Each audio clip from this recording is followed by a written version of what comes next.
സംസാരിക്കുമ്പോൾ വർത്തമാനം ബഹുമാനപ്പെട്ടവർക്ക് അപരിചിതമല്ല. ഞാൻ ധാരാളം സംസാരിച്ചിട്ടുണ്ട്. മിക്കവാറും ശ്രീനാരായണ ഗുരുവുമായി ബന്ധപ്പെട്ട കാര്യങ്ങൾ ഒരുപാട് സംസാരിച്ചിട്ടുണ്ട്.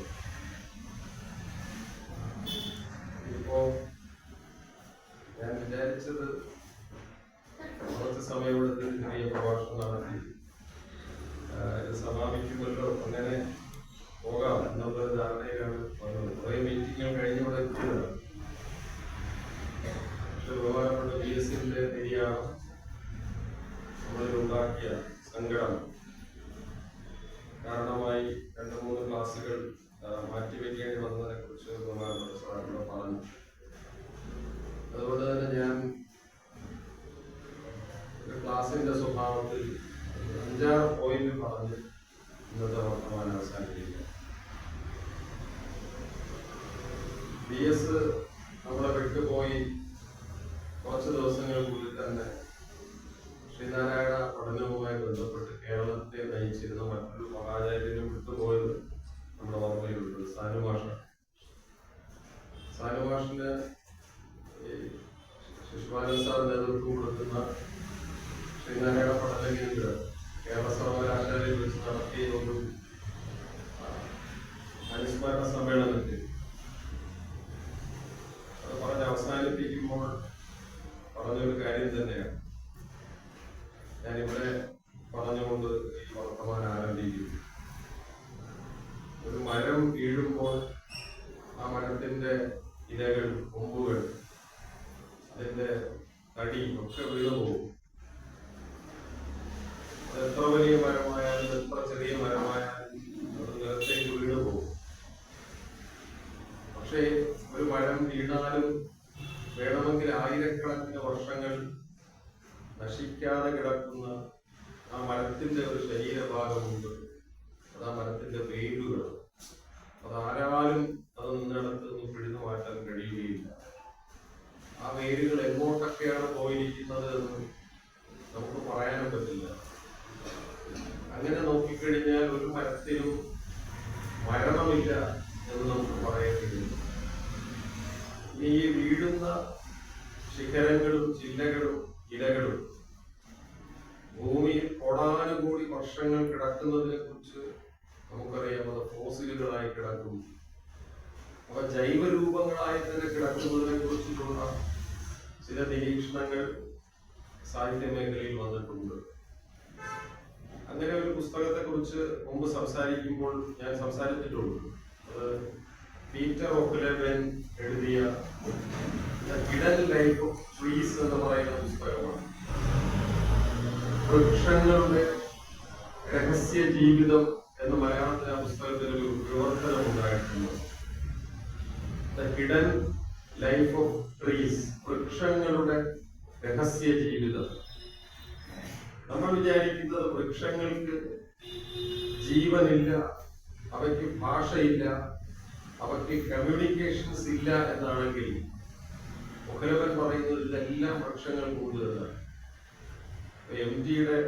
MD നമ്മൾ വിട്ടുപോയ ഒരാളാണ്. MDയുടെ പെരുന്തച്ഛൻ സിനിമയിലെ ഏറ്റവും വൈകാരികമായ ഒരു മുഹൂർത്തം വൃക്ഷം മുറിക്കുന്നതിന് മുമ്പ് പെരുന്തച്ഛൻ ആ വൃക്ഷത്തോട് അനുവാദം ചോദിക്കുന്നതാണ്.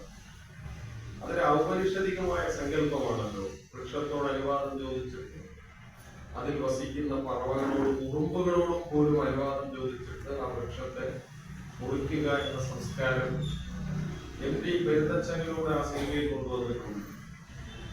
ഒരുപക്ഷെ ഒക്ലെവൻ പറയുന്നത് ഇങ്ങനെ ഒരു നിരീക്ഷണം അല്ലെങ്കിലും വൃക്ഷങ്ങൾ പരസ്പരം സംസാരിക്കാറുണ്ട് എന്നുള്ളതിന് അദ്ദേഹം ഒരു ഉദാഹരണം പറയും. ആ ഉദാഹരണം ആഫ്രിക്കയിലെ പുൽമേടുകളിൽ ഒരു പ്രത്യേകതരം മരത്തെ കുറിച്ച് ഒക്ലെവൻ അതിൽ പേര് പറയുന്നുള്ളത് ഈ ഓർമ്മയിൽ. ഈ മരം ജിറാഫുകൾക്ക് വളരെ ഇഷ്ടമാണ്. അതിന്റെ ഇല, ജിറാഫ് അതിന്റെ വലിയ കഴുത്തുകൊണ്ട് ഈ ഇലകളൊക്കെ കടിച്ച് ചവച്ച് തിന്നും. അപ്പൊ ഇത് കൂട്ടമായിട്ടാണ് ഈ വൃക്ഷങ്ങൾ ഇങ്ങനെ വളരുന്നത്. കൊടൈക്കനാലിലെ അക്കേഷ്യ മരങ്ങൾ പോലെ കിലോമീറ്ററുകളോളം ഇതിങ്ങനെ വളർന്നു നിൽക്കും. അപ്പൊ ജിറാഫിൻ പറ്റങ്ങൾ ഒരറ്റത്തൊന്ന് കഴിച്ചാണ് പോവുക. അപ്പൊ അപ്പൊ ഈ ആദ്യത്തെ വൃക്ഷക്കൂട്ടങ്ങളിൽ തന്നെ ജിറാഫ് കടി തുടങ്ങുമ്പോൾ ഈ മരം ഒരു പ്രത്യേക ടോക്സിക് ആയിട്ടുള്ള ഒരു വാതകം പുറത്തേക്ക് വിടും അത്രേ. ഈ വാതകത്തിന്റെ മണം ശ്വസിക്കാൻ കുറച്ചങ്ങോട്ട് അപ്പുറത്ത് നിൽക്കുന്ന മരങ്ങൾക്ക് കഴിയും. ആ നേരം ആ മരങ്ങളും ഈ ടോക്സിക് ആയിട്ടുള്ള വാതകം പുറത്തേക്ക് വിടും. ഇത് പുറത്തേക്ക് വിട്ട് കഴിഞ്ഞാൽ പിന്നെ ജിറാഫിന് അത് കഴിക്കുന്നത് ഇഷ്ടമല്ല. ആ നാറ്റം ജിറാഫിന് ഇഷ്ടമല്ലാത്തത് കൊണ്ടാണ് ആ മരങ്ങളെ ഉപേക്ഷിച്ച് പോകുന്നതിനെ കുറിച്ച് പറയുന്നത്. ഇത് അവരുടെ കമ്മ്യൂണിക്കേഷൻ. വൻ വൃക്ഷങ്ങളുടെ ചുവട്ടിൽ നിങ്ങൾ ശ്രദ്ധിച്ചാൽ അറിയാം, ആ വൃക്ഷങ്ങളുടെ ചുവട്ടിൽ പറ്റിപ്പിടിച്ചിരിക്കുന്ന പൂപ്പലുകൾ പോലെയുള്ള ഓരോ വെള്ളപ്പാടകൾ നമ്മൾ കണ്ടിട്ടുണ്ടാകും. അത് ബൊട്ടാണിക്കൽ സയൻസിൽ നമ്മൾ അതിന്റെ മൈസീലിയംസ്, അതിൽ ഫംഗലുകളുടെ കോളനികൾ. ഈ ഫംഗലുകൾ വൃക്ഷങ്ങളുടെ ചുവട്ടിൽ വൃക്ഷങ്ങൾ തന്നെ പോറ്റി വളർത്തുന്ന അവയുടെ സംരക്ഷണത്തിൽ ജീവിക്കുന്ന ജീവജാലങ്ങളാണ്. അവയുടെ ധർമ്മം മരങ്ങൾ വെള്ളവും വായുവും വെളിച്ചവും വലിച്ചെടുത്ത് ഫോട്ടോസിന്തസിസിലൂടെ സൃഷ്ടിക്കുന്ന അന്നജങ്ങളെ ഈ ജീവികൾക്ക് വൃക്ഷങ്ങൾ കൊടുക്കുമ്പോൾ വൃക്ഷങ്ങൾക്ക് വേണ്ട അധിക പോഷക വസ്തുക്കൾ ഈ വെള്ളത്തിലൂടെയും വായുവിലൂടെയും വെളിച്ചത്തിലൂടെയും കിട്ടാത്ത പോഷക വസ്തുക്കൾ വൃക്ഷത്തിന് കൊടുക്കുന്നത് ഈ മൈസീലിയങ്ങളുടെ ഈ കോളനികളാണ് എന്നുള്ളത് മുഹ്ലബൻ അദ്ദേഹത്തിന്റെ നിരീക്ഷണത്തിലൂടെ അവതരിപ്പിച്ചിട്ടുണ്ട്. ഈ തത്വചിന്ത മുഹ്ലബൻ മാത്രമല്ല, സൂസൻ എ സിമാഡ് എന്നറിയപ്പെടുന്ന പാരിസ്ഥിതിക ചിന്തകയും പുറത്തുവിട്ടിട്ടുണ്ട്. പക്ഷെ ഈ ചിന്തയെ ആദ്യകാലം ശാസ്ത്രലോകം അംഗീകരിച്ചിരുന്നില്ല. ലോകത്തിലെ തന്നെ വളരെ പ്രഖ്യാതമായ നേച്ചർ മാഗസിൻ, ഏറ്റവും ടോപ്പായിട്ടുള്ള ഒന്നാം കിട ശാസ്ത്രമാസികയായ നേച്ചർ, സൂസൻ എ സിമാഡിന്റെ ഇതുമായി ബന്ധപ്പെട്ട ലേഖനത്തിന് ആദ്യകാലത്ത് ഇടമേ കൊടുത്തിരുന്നില്ല. അവർ അയച്ചു കൊടുക്കുന്ന ആർട്ടിക്കിളിന് അവർ തിരിച്ചയച്ചു കൊടുക്കുവാൻ. പക്ഷെ പിന്നീട് നേച്ചർ തന്നെ സൂസൻ എ സിമാഡിന്റെ ഈ പുസ്തകം ചിന്തകൾ പുറത്തു കൊണ്ടുവരികയും പീറ്റർ ഒക്ലേവന്റെ ഈ ചിന്തകളെ അംഗീകരിക്കുകയും ചെയ്യുന്ന ഒരു സാഹചര്യം നമുക്ക് കാണുന്നുണ്ട്. അങ്ങനെയാണ് ഇത് ഹിഡൻ ലൈഫ് ഓഫ് ട്രീസ് എന്ന് പറയുന്ന പീറ്റർ ഒക്ലേവന്റെ പുസ്തകം ഇന്ന് ലോകത്തിലെ ഏറ്റവും അധികം ആളുകൾ വായിക്കുന്ന ബെസ്റ്റ് സെല്ലറുകളൊക്കെ വായിച്ചിരിക്കുന്നത്. ഞാനത് ഇവിടെ ഇത്രയും വിസ്തരിച്ച് പറയാൻ കാര്യം, ഒക്ലേവൻ ഈ പുസ്തകത്തിന്റെ ആമുഖത്തിൽ താൻ എങ്ങനെയാണ് ഈ മേഖലയിലേക്ക് എത്തിച്ചേർന്നതെന്ന് പറയുന്നത്. അയാൾ ജർമ്മൻ സർക്കാരിന്റെ വനം വകുപ്പിൽ മരങ്ങൾ മുറിച്ച് വിൽക്കുന്ന ഒരു വിഭാഗത്തിലെ ഉദ്യോഗസ്ഥരായിരുന്നു. അതുകൊണ്ട് മികച്ച തടിയേത്, വെള്ളത്തടിയേത്, കാതലേത് എന്നറിയാനുള്ള പരിശിക്ഷണം ഒക്ലേവന് തന്നെ സർവീസിൽ നിന്ന് കിട്ടിയിരുന്നു. 20 വർഷം അയാൾ ആ പണിയത്. പക്ഷെ 20 കൊല്ലത്തെ എക്സ്പീരിയൻസിന്റെ അവസാന കാലങ്ങളിൽ ഒന്നിൽ ഒരു ദിവസം അയാൾ കാട്ടിലൂടെ നടക്കുമ്പോൾ, അയാൾ കിനാവ് കൊണ്ട് നടക്കുമ്പോൾ ആ നടത്തക്കിടയിൽ ചില വലിയ മരങ്ങൾ കാണുമ്പോൾ ഈ മരത്തെ മുറിച്ചാൽ എത്ര രൂപ കിട്ടും? നമ്മളിൽ പലരും അങ്ങനെയാണല്ലോ മരത്തെ കാണുന്നത്. ഈ ആഞ്ഞിലി വിറ്റാൽ 1.5 ലക്ഷം രൂപ കിട്ടും. ഈ പ്ലാവ് വെള്ളയാണ്, അതിന് വില കുറവാണ്. ഈ തേക്ക് കുറച്ചുകൂടെ വളരട്ടെ, അത് നല്ല പണം കിട്ടും. വളരുമ്പോ തന്നെ അതിന് മൂല്യം കൊടുക്കുന്ന ഒരു പാഠമാണ് എന്റെയൊക്കെ തലമുറയ്ക്ക് കിട്ടിയിട്ടുള്ള ഒരു പാഠം. അങ്ങനെയുള്ള ഒരു പാഠമാണ്. മുഹ്ലബനും വ്യത്യസ്തമല്ല. അങ്ങനെയുള്ള ഒരു ശിക്ഷണത്തിലൂടെ ജീവിച്ചു വന്ന അദ്ദേഹം കുറെ മുന്നോട്ട് ചെന്നപ്പോ ഒരു വലിയ തടിക്കഷ്ണത്തിൽ തട്ടി നിലത്തേക്ക് തെറിച്ചു വീണു. വലിയൊരു പാറക്ക് ഒരു തടിക്കഷ്ണത്തിൽ തട്ടി തെറിച്ചു വീണു. അയാൾക്ക് മുറിവ് പറ്റുകയോ ചതവ് പറ്റുകയോ ഒന്നും ചെയ്തില്ലെങ്കിൽ ആ വീഴ്ചയിൽ നിന്ന് മുഹ്ലബൻ എണീറ്റ് തിരിച്ചു വന്ന് തന്നെ തള്ളിയിട്ട ഈ തടിക്കഷ്ണത്തെ നോക്കി. ഒറ്റ നോട്ടം കൊണ്ട് അയാൾക്ക് തടിയുടെ പഴക്കം പറയാൻ പറ്റും. ഇതെത്ര കൊല്ലത്തെ പഴക്കമുള്ളതാണ്, ഇതിന് എത്ര ആണ്ടത്തെ പഴക്കമുണ്ട്, എത്ര ദശകങ്ങളുടെ പഴക്കമുണ്ട്. പക്ഷെ അയാളെ തള്ളിയിട്ട ഈ തടിക്കഷ്ണത്തെ നിരീക്ഷിച്ചപ്പോൾ അയാൾ മനസ്സിലാക്കിയ ഒരു കാര്യം, ഈ തടിക്കഷ്ണത്തിന് ഏതാണ്ട് 500 കൊല്ലത്തെ പഴക്കമുണ്ട്. 500 കൊല്ലം ഭൂമിയിലേക്ക് വീണുപോയ, സ്വാഭാവികമായി ഭൂമിയിലേക്ക് വീണുപോയ ഒരു തടിക്കണ്ടമാണ് തന്നെ തട്ടിയിട്ടതെന്ന് തിരിച്ചറിഞ്ഞ ഉള്ളവൻ തിരിച്ച് ഈ തടിക്കഷ്ണത്തെ ഒബ്സർവ് ചെയ്തപ്പോൾ അയാൾ അത്ഭുതത്തോടു കൂടി കണ്ട ഒരു കാര്യം, അതിൽ അവിടെ പറ്റിപ്പിടിച്ചു വളരുന്ന പായലുകളെ അദ്ദേഹം കണ്ടുപിടിച്ചു. ഈ പായലുകൾ ജീവനുള്ള പായലുകളാണ്. ഈ പായലുകൾ വെള്ളവും വെളിച്ചവും ഊർജവും വലിച്ചെടുക്കുന്നത് ഈ മൃതമായ ശരീരത്തിൽ നിന്നാണ്. അതിനർത്ഥം ആ മൃതശരീരത്തിനും ജീവനുണ്ട് എന്നല്ലേ. വീണുപോയി എന്നതുകൊണ്ട് ഒരു ജീവിയും അവസാനിച്ചു പോകുന്നില്ല എന്ന് പറയുന്ന ഐതരേയോപനിഷത്തിലെ ഒരു തത്വമുണ്ടല്ലോ. ഞാൻ മരിച്ചു പോകും, എന്റെ പിതാവ് മരിച്ചു പോകും, എന്റെ പിതാവിന്റെ പിതാവ് മരിച്ചു പോകും, എന്റെ സന്താനങ്ങൾ മരിച്ചു പോകും. പക്ഷെ ആരൊക്കെ മരിച്ചു പോയാലും ആ പരമ്പരയിലൂടെ മനുഷ്യരങ്ങനെ തുടർന്നുകൊണ്ടേയിരിക്കും എന്ന് പറയുന്ന ഒരു ചാക്രികമായ പ്രക്രിയയെ കുറിച്ച്, അമരത്വത്തെ കുറിച്ച് ഐതരേയോപനിഷത്തിൽ ഒരു വീക്ഷണം അവതരിപ്പിക്കുന്നുണ്ട്. അത് വെച്ചിട്ടാണെങ്കിൽ ഈ മൃതമായി പോയവരൊന്നും മൃതരായി പോയിട്ടില്ല. അവരുടെ ശിഖരങ്ങൾ മാത്രമേ വീണുപോയിട്ടുള്ളൂ, അവരുടെ ഇലകൾ മാത്രമേ വീണുപോയിട്ടുള്ളൂ. അവർ ഈ ഭൂമിയിൽ അവശേഷിപ്പിച്ച വേരുകൾ അവരുടെ ജീവനുകളായി അവിടെ തന്നെ നിൽക്കുന്നു എന്നാണ് അർത്ഥം. അപ്പൊ സാനുമാഷായാൽ തന്നെയും സാനുമാഷ് അവശേഷിപ്പിച്ചു പോയ വേരുകൾ അവിടെ ഉണ്ട് എന്നുള്ളത് ഞാൻ വെറുതെ ഓർക്കുകയാണ്. ഈ അനുസ്മരണ സന്ദർഭത്തിൽ സാനുമാഷ് 1986 ഡിസംബറിൽ നടത്തിയ കേരള സർവകലാശാലയുടെ ശ്രീനാരായണ പഠന കേന്ദ്രത്തിന്റെ ഉദ്ഘാടന സന്ദർഭത്തിൽ നടത്തിയ പ്രഭാഷണത്തിലെ ചില വരികൾ ഉദ്ധരിച്ചിരുന്നു. എന്താണ് ശ്രീനാരായണ പഠന കേന്ദ്രം കേരള സർവകലാശാലയിൽ നിർവഹിക്കേണ്ട ഉത്തരവാദിത്വം എന്നതിന് അദ്ദേഹം പറഞ്ഞ ഏറ്റവും പ്രധാനപ്പെട്ട കാര്യം ശ്രീനാരായണ ദർശനത്തെ വേല ചെയ്യുന്ന മനുഷ്യർക്കിടയിലേക്ക് എത്തിക്കുക എന്നുള്ളതാണ്. സത്യത്തിൽ ഏതെങ്കിലും അക്കാഡമിക് പ്രൊഫസർമാർ ഏതെങ്കിലും ഒരു AC ഹാളിൽ കൂടിയിരുന്നു എന്നാൽ പിന്നെ നമുക്ക് ദർശനത്തെ കുറിച്ച് സംസാരിക്കാം എന്ന് വിചാരിച്ച് കഴിച്ചാൽ പൊട്ടാത്ത വാക്കുകൾ കൊണ്ട് മനുഷ്യരുടെ ജീവിതത്തോട് ഒരു ബന്ധവുമില്ലാത്ത കാര്യങ്ങൾ പറയുന്നത് കൊണ്ട് വലിയ കാര്യമില്ല എന്നാണ് ശ്രീനാരായണ ഗുരുവിനെ മുൻനിർത്തി സാനുമാഷ് എന്ന് പറഞ്ഞ ഒരു കാര്യം. ശ്രീനാരായണ ഗുരു was a great philosopher, saint of the state, whose activities helped to bring about major social reforms in the state in its more recent history. എന്ന് അന്ന് ആ സമ്മേളനം ഉദ്ഘാടനം ചെയ്തുകൊണ്ട് കൃഷ്ണയ്യർ അദ്ദേഹത്തിന്റെ പ്രഭാഷണത്തിൽ പറഞ്ഞു. കൃഷ്ണയ്യർ എന്ന് ഇംഗ്ലീഷിലാണ് സംസാരിച്ചത്. നമ്മുടെ കൺമുന്നിൽ ഒരു ചരിത്രമാണ് ഇതിൽ നിൽക്കുന്നത്.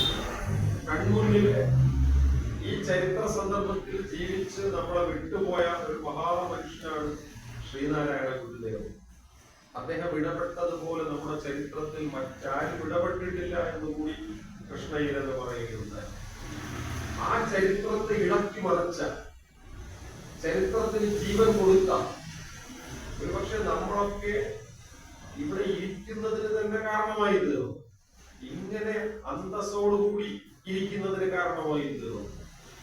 നാം സ്വാതന്ത്ര്യത്തോടുകൂടി നിർഭയത്വത്തോടുകൂടി ഇരിക്കുന്നതിന് കാരണമായി തീർന്ന ഒരു മഹാമനീഷിയുടെ ദർശനത്തെ നിങ്ങൾ വേല ചെയ്യുന്നവരുടെ ഇടയിൽ പരിചയപ്പെടുത്തണമെന്ന് പറഞ്ഞിട്ടാണ് സാനുമാഷ് സർവകലാശാലയുടെ ആ ശ്രീനാരായണ പഠന കേന്ദ്രത്തെയും സർക്കാരിന്റെ ഈ ശ്രീനാരായണ പഠന കേന്ദ്രത്തെയും തന്റെ തത്വചിന്തയുടെ മുന്നിൽ അടയാളപ്പെടുത്തിയത്. ആ അർത്ഥത്തിലാണെങ്കിൽ ഈ ഒരു മാസം ഇവിടെ നടന്ന ക്ലാസ് മുറികൾ കൊണ്ട് ആർക്കാണ് ഗുണമുണ്ടാകേണ്ടത് എന്നൊരു പ്രധാനപ്പെട്ട ചോദ്യമുണ്ട്. നമ്മളിൽ കുറച്ചു പേർക്ക് നമ്മളുടെ ബൗദ്ധിക നിലവാരം വർദ്ധിപ്പിക്കാൻ വേണ്ടിയിട്ട് നമ്മൾ ഇതിനെ കുറിച്ച് പഠിച്ചു കളയാമെന്നാണെങ്കിൽ അങ്ങനെയല്ല. നമ്മൾ ചെയ്യേണ്ടത് നാം ഓരോരുത്തരും ആളുകളിലേക്ക് ഇറങ്ങി ചെല്ലുന്ന അധ്യാപകരായി തീരണം, ഞാനടക്കം എന്നുള്ളതായിരിക്കണം ഈ പഠന കേന്ദ്രം ഇവിടെ നടത്തിയ സെമിനാറിന്റെ ലക്ഷ്യമെന്ന് സാനുമാഷിനെ മുൻനിർത്തിയിട്ട് ഞാൻ എന്റെ മനസ്സിൽ ഒന്ന് കോറിവെക്കുകയാണ്. ഒരുപക്ഷെ ഈ ഒരു സ്പാർക്ക് എനിക്ക് കിട്ടിയത് ചിലപ്പോൾ കുളത്തൂരിൽ വെച്ചാവാം, ഈ ശ്രീനാരായണ ലൈബ്രറിയിൽ വെച്ച് തന്നെ. മഹത്തായ അനേകം ഗ്രന്ഥങ്ങൾ അടുക്കി വെച്ചിരിക്കുന്ന ഒരു ഗ്രന്ഥാലയമാണല്ലോ ഇത്. ഈ മാതിരിയുള്ള അക്കാഡമിക് സെമിനാറുകൾ ധാരാളമായി നടക്കുന്ന ഒരു സ്ഥലമാണല്ലോ ഇത്.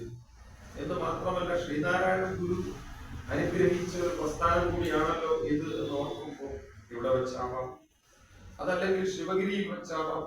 ശിവഗിരിയിൽ ചെല്ലുമ്പോൾ സച്ചിദാനന്ദ സ്വാമി പറയുന്ന കണക്ക് വെച്ചിട്ടാണെങ്കിൽ നിങ്ങൾ നിൽക്കുന്ന ഓരോ സ്ഥലത്തിനും പ്രത്യേകതയുണ്ട്. ചിലപ്പോൾ അവിടെ വെച്ചായിരിക്കാം അനുകമ്പ ദശകത്തിൽ ഒരു ശ്ലോകം എഴുതിയിട്ടുണ്ടാകും.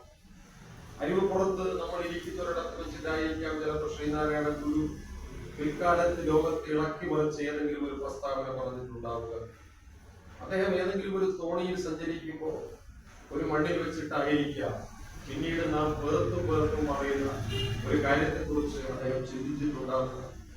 കൂർക്കഞ്ചേരിയിൽ ശ്രീനാരായണ ഗുരു ഇരുന്ന ഒരു സ്ഥലം ഗുരുവിന്റെ ഫോട്ടോഗ്രാഫിലൂടെ നമുക്ക് വളരെ പ്രിയപ്പെട്ടതായിരിക്കാം. എന്ന് പറയുമ്പോൾ ഗുരു സഞ്ചരിച്ച വഴികളും ഗുരു തന്നിട്ട് പോയ ചിന്തകളും നിരന്തരമായി അന്വേഷിക്കുകയും അറിയുകയും ചെയ്യുക എന്ന് പറയുന്ന ഒരു പ്രക്രിയ നമ്മൾ ഈ വായിക്കുന്ന പുസ്തകങ്ങളുടെ എല്ലാം പുറത്താണ് കിടക്കുന്നത് എന്ന് പറയുന്ന ഒരു ബോധം ഒരു പക്ഷെ ചിലപ്പോൾ ഈ പുറത്തുകളിൽ നിന്നായിരിക്കാം കിട്ടിയത്, അല്ലെങ്കിൽ ശിവഗിരിയിൽ നിന്നായിരിക്കാം, അതല്ലെങ്കിൽ നിങ്ങളൊക്കെ കേട്ടിരിക്കാൻ സാധ്യതയുള്ള ചെമ്പടന്തിയിലെ 1000 ഉറുപ്പിക പ്രസംഗത്തിൽ നിന്നായിരിക്കാം, അതല്ലെങ്കിൽ മറ്റേതെങ്കിലും ഒരു ദൈനംദിന യാത്രയുടെ ഭാഗമായി എനിക്ക് കിട്ടിയതായിരിക്കാം.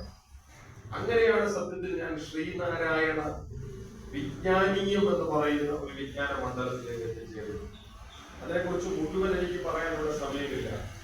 കാരണം ഇപ്പോൾ തന്നെ അത് ഏതാണ്ട് 50 മേഖലകൾ പടർന്നു കിടക്കുന്ന ഒരു പ്രത്യേക വിഷയമാണ്. ഗുരുവിന്റെ വിജ്ഞാനത്തെ 50 മേഖലകളായി തിരിച്ചുകൊണ്ട് പറയാൻ പറ്റുന്നതിൽ നിന്ന് 1-2 കാര്യങ്ങൾ മാത്രം പറഞ്ഞുകൊണ്ട് എനിക്ക് തന്നിട്ടുള്ള സമയത്തെ ഞാൻ പൂർത്തീകരിക്കാം എന്ന് വിചാരിക്കുകയും, ഇതിലൊന്ന് ശ്രീനാരായണ വിജ്ഞാനീയം എന്ന് പറയുന്ന ഒരു പേരാണ്.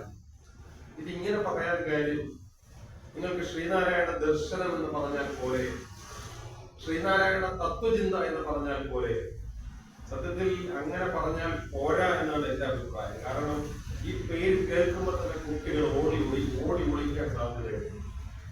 ഇവിടെ ഇപ്പോൾ എത്ര കുട്ടികളുണ്ട് എന്ന് പരിശോധിച്ച് നോക്കും. ഇവിടെ ഇപ്പോൾ എത്ര കൗമാരക്കാരുണ്ട് എന്ന് പരിശോധിച്ച് നോക്കും. എനിക്ക് തോന്നുന്നത് ഇവിടെ ഇപ്പോൾ ഏറ്റവും പ്രായം കുറഞ്ഞവരിൽ ഒരാൾ ഞാനായിരിക്കും. എന്നെക്കാൾ പ്രായം കുറഞ്ഞവരിവിടെ ഉണ്ട്. എന്തുകൊണ്ടാണ് ഈ സാഹചര്യം ഉണ്ടാകുന്നത് എന്നുള്ളത് നമ്മൾ കൂലങ്കഷമായി പരിശോധിക്കേണ്ടതല്ലേ? 1 മാസമായി ഇവിടെ ഈ ക്ലാസ് നടക്കുന്നുണ്ടല്ലോ. ഈ പരിസരത്തുള്ളതോ ഇവിടെ എവിടെയെങ്കിലും ഉള്ളതോ ആയ ഏതെങ്കിലും ഒരു സ്കൂൾ വിദ്യാർത്ഥിക്ക് ഈ ലൈബ്രറിയിൽ ഇങ്ങനെ ഒരു മീറ്റിംഗ് നടക്കുന്നുണ്ടല്ലോ, അതെന്താണെന്നൊന്ന് അറിയണമെന്ന് എനിക്കൊരു ആഗ്രഹമുണ്ടല്ലോ. തോന്നാത്തത് എന്തുകൊണ്ടാണ്? ഞാൻ MG വാസുദേവനാരെ കുറിച്ച് വെറുതെ ഒന്ന് പറഞ്ഞു പോയല്ലോ. ഇതാരുടെയും തെറ്റല്ല കേട്ടോ. എന്റെ മക്കളെ ഇവിടെ പിടിച്ചിരുത്തിയാലും അവരിവിടെ ഇരിക്കുമെന്നൊന്നും എനിക്ക് ഉറപ്പ് തരാൻ പറ്റത്തില്ല. അവന്മാരെയൊക്കെ എനിക്കൊരു അടി തന്നിട്ട് ഇവിടെ നോടിപ്പോ സാധ്യതയുണ്ട്.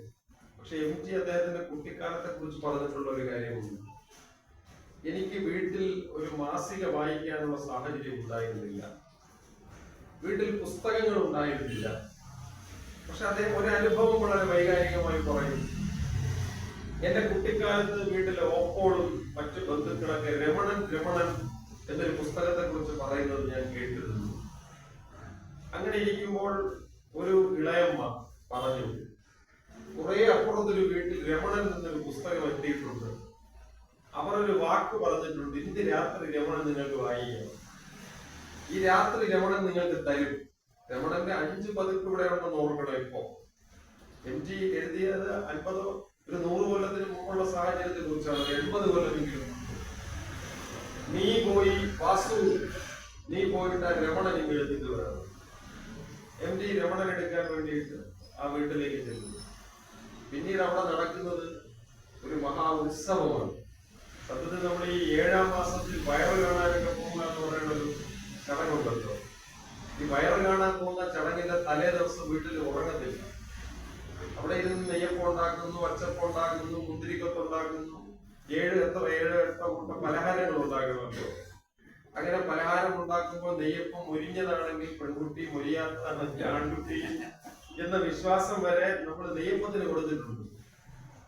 ഒരു ലാബിൽ പരീക്ഷിക്കാം, നെയ്യപ്പം മുരിഞ്ഞാൽ പെൺകുട്ടിയായിരിക്കും എന്നുള്ള വിശ്വാസം ജാതി മത ഭേദമന്യേ തെക്കൻ കേരളത്തിൽ പ്രചരിക്കുന്ന ഒരു മഹത്തായ വിശ്വാസമാണ്. ഈ തലേ രാത്രി 7 കൂട്ട പലഹാരങ്ങൾ ഉണ്ടാക്കുന്നതിനേക്കാൾ ജാഗ്രതയോടെ ഈ രമണൻ വീട്ടിലെത്തിയതോടുകൂടി അമ്മമാർ അത് പകർത്തി എഴുതാൻ ആരംഭിച്ചു. ഒരാളിരുന്ന് പകർത്തുന്നു നോട്ട് ബുക്കിൽ, അയാൾ തളരുമ്പോൾ അടുത്താളിരുന്ന് പകർത്തുന്നു. രാഖി രാമാനെ രമണൻ അവർ പകർത്തിയിരുന്നു. പിറ്റേന്ന് പുസ്തകം കൊടുക്കണമല്ലോ. MG പറയുന്നത് പുസ്തകം കൊണ്ടുവന്നാൽ എല്ലാവർക്കും വായിക്കണം, എല്ലാവർക്കും ഒരു രാത്രി കൊണ്ട് വായിച്ചു തീരാത്തത് കൊണ്ട് എന്നെന്നും ഞങ്ങളുടെ വീട്ടിൽ രമണം ഉണ്ടാവാൻ വേണ്ടി ഞങ്ങൾ കുത്തിയിരുന്ന് ആ രമണനെ പകർത്തിയെഴുതും.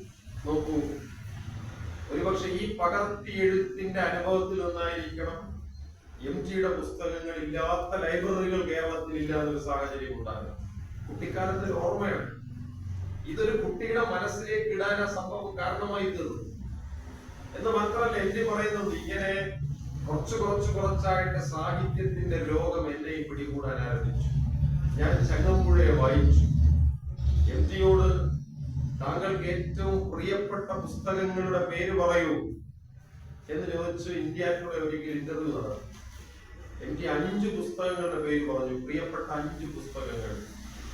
അതിലൊരു പുസ്തകം ഇടശ്ശേരിയുടെ ഒരു കവിതയും മറ്റൊരു പുസ്തകം വൈലോപ്പിള്ളിയുടെ കുടിയൊഴിക്കലുമാണെന്ന് പറയുമ്പോൾ ജീവിതത്തിൽ ഒരു കാവ്യ പുസ്തകം പോലും എഴുതിയിട്ടില്ലാത്ത MG തന്റെ പ്രിയപ്പെട്ട പുസ്തകങ്ങളായി തിരഞ്ഞെടുത്ത 5-ൽ 2 കവിതകളായി തീരുന്നത് ആ മനുഷ്യന്റെ ഉള്ളിൽ വളരെ ചെറുപ്പത്തിലെ തന്നെ കവിതയുടെ ഒരു സംസ്കാരം കടന്നുകൂടിയത് കൊണ്ടായി. എന്നിട്ടും തീരുന്നില്ല. നമ്മളെല്ലാം പേർത്തും വായിച്ചിട്ടുള്ള പി കുഞ്ഞിരാമൻ നായരുടെ എന്നെ തിരയുന്ന ഞാൻ കവിയുടെ കാൽപ്പാടുകൾ ഓർക്കുന്നുണ്ടാണ്. കവിത പോലെ ഹൃദ്യമായ ആത്മകഥയാണ് പി കുഞ്ഞിരാമൻ നായരുടെ കവിയുടെ കാൽപ്പാടുകൾ. അതിൽ താമരത്തോണി എഴുതുന്നതിന് കാരണമെന്ത്? സൗന്ദര്യദേവത എനിക്ക് എങ്ങനെ കിട്ടി, ഈച്ചയുടെ പാട്ട് എനിക്ക് എങ്ങനെ കിട്ടി, തേനീച്ചയുടെ നൃത്തം അത് ഞാൻ എങ്ങനെ എഴുതി, ഞാൻ കാഞ്ഞങ്കാട്ട് നിന്ന് എങ്ങനെയാണ് പട്ടാമ്പിയിലേക്ക് പഠിക്കാൻ വന്നത്, ഇതൊന്നും കേവല ഗദ്യത്തിലല്ല പി കുഞ്ഞിരാമൻ നായർ എഴുതുന്നത്. കാവ്യകന്യയെ തേടി അലഞ്ഞു തിരിഞ്ഞ പി കുഞ്ഞിരാമൻ നായർ തന്റെ കാവ്യഭാഷയുടെ സർവശക്തിയും എടുത്തിട്ട് കവിതയിൽ ആത്മകഥ എഴുതില്ല. ആ ആത്മകഥയ്ക്ക് അവതാരിക എഴുതാൻ വേണ്ടി കുഞ്ഞിരാമൻ നായർ കൊണ്ട് കൊടുത്തത് MGയുടെ കയ്യിലാണ്. MG അത്ഭുതപ്പെട്ടു പോയി. ഞാനോ? അങ്ങയുടെ പുസ്തകത്തിന് ഞാൻ അവതാരിക എഴുതാൻ? അപ്പൊ കുഞ്ഞിരാമൻ നായർ പറഞ്ഞ, വാസു, നീയാണ് എന്റെ പുസ്തകത്തിൽ അവതാരിക എഴുതാൻ യോഗ്യത എന്ന് ഈ MGയിൽ അതിനെ കണ്ടെത്തണമെങ്കിൽ MGയുടെ കുട്ടിക്കാലത്ത് വീണ ഈ സ്പാർക്കാണ് കാരണമെന്ന് 100 വട്ടം സംശയമില്ലാതെ എനിക്ക് പറയാൻ പറ്റും. ആ MG പറഞ്ഞിട്ടുണ്ട്, പുസ്തകം വായിക്കാൻ കൊതി പിടിച്ച് മാഗസിനുകൾ കൊതി പിടിച്ച് ഞാൻ വയലേലകൾ താണ്ടി അന്നു തന്നെ കവിയായി പേരെടുത്തിരുന്ന അക്കിത്തത്തിന്റെ വീട്ടിൽ ചെല്ലും. രാവിലെ ഞാൻ ചെല്ലും. അക്കിത്തം ചിലപ്പോൾ എണീറ്റിട്ടുണ്ടാകുന്നില്ല. ഞാൻ ആ വീട്ടിൽ ചെന്നിട്ട് അക്കിത്തം വരുത്തുന്ന മാതൃഭൂമി ആഴ്ചപ്പതിപ്പ് അടക്കമുള്ള വാരികകൾ അവിടെ വെച്ച് കൊതിയോടെ വായിച്ചിട്ട് തിരിച്ച് വീട്ടിലേക്ക് വരും. നമുക്കൊരു കാര്യം ഉറപ്പാണ്, MG വാസുദേവൻ നായരുടെ ആ കുട്ടിക്കാലമുള്ള ഏതെങ്കിലും ഒരു കുട്ടി ഈ പഠന ക്യാമ്പ് ഇവിടെ നടക്കുമ്പോൾ ഈ പരിസരത്ത് ഉണ്ടായിരുന്നെങ്കിൽ അവൻ ഓടി ഇവിടെ മണപ്പിച്ചു വരുമായിരുന്നു. അതിനർത്ഥം ഇന്നത്തെ കുട്ടികൾക്ക് MGയുടെ പ്രതിഭയില്ലെന്നല്ല. MGയേക്കാൾ പ്രതിഭയുള്ള കുഞ്ഞുങ്ങൾ ഈ പരിസരത്തുണ്ട്, എന്റെ വീട്ടിലുണ്ട്, പരിസരങ്ങളിലുണ്ട്. പക്ഷെ അവരിലേക്ക് ഇത് എത്തിച്ചേരാത്തത് എന്തുകൊണ്ടാണെന്നുള്ളത് ആലോചിക്കേണ്ട സമയം അതിക്രമിച്ചില്ലേ എന്ന് ഞാൻ ചോദിക്കുകയാണ്. അതിന്റെ പ്രധാനപ്പെട്ട കാരണം നമ്മൾ നേരത്തെ സാനുമാഷ പറഞ്ഞതുപോലെ വേല ചെയ്യുന്ന മനുഷ്യർക്ക് മനസ്സിലാവാത്ത രീതിയിൽ ഈ കാര്യങ്ങൾ പറയുന്നത് കൊണ്ടാണ്. ഗുരു ജീവിതത്തിൽ ഒരിക്കലും അങ്ങനെ പറഞ്ഞിട്ടില്ല. ഗുരു പറയുന്ന കാര്യങ്ങൾ ഏത് കുഞ്ഞുങ്ങൾക്ക് മനസ്സിലാക്കുമായിരുന്നു. ഇപ്പോ പാർവതി അയ്യപ്പനെ കുറിച്ച് എനിക്ക് അറിവുന്നത് സാനുമാഷ എഴുതിയ ഒരു പുസ്തകത്തിലൂടെയാണ് പാർവതി അയ്യപ്പനെ കുറിച്ച് ഞാൻ മനസ്സിലാക്കുന്നത്. അത് അവിചാരിതമായി കണ്ടുപിടിച്ചൊരു കണ്ടെത്തലാണ്. ആലുവ അദ്വൈതാശ്രമത്തിൽ പലവട്ടം പോയിട്ടുള്ള ഞാൻ ഒരു ദിവസം അദ്വൈതാശ്രമത്തിന്റെ കിഴക്കോട്ട് കുറെ അപ്പുറത്തുള്ള വാൽമീകി കുന്നെന്നറിയപ്പെടുന്ന ശ്രീനാരായണഗിരി ഇന്നൊന്ന് കാണണമെന്ന് വിചാരിച്ച് അവിടെ ചെല്ലുന്നു. അപ്പൊ എന്റെ മനസ്സിലൊരു രൂപമുണ്ട്.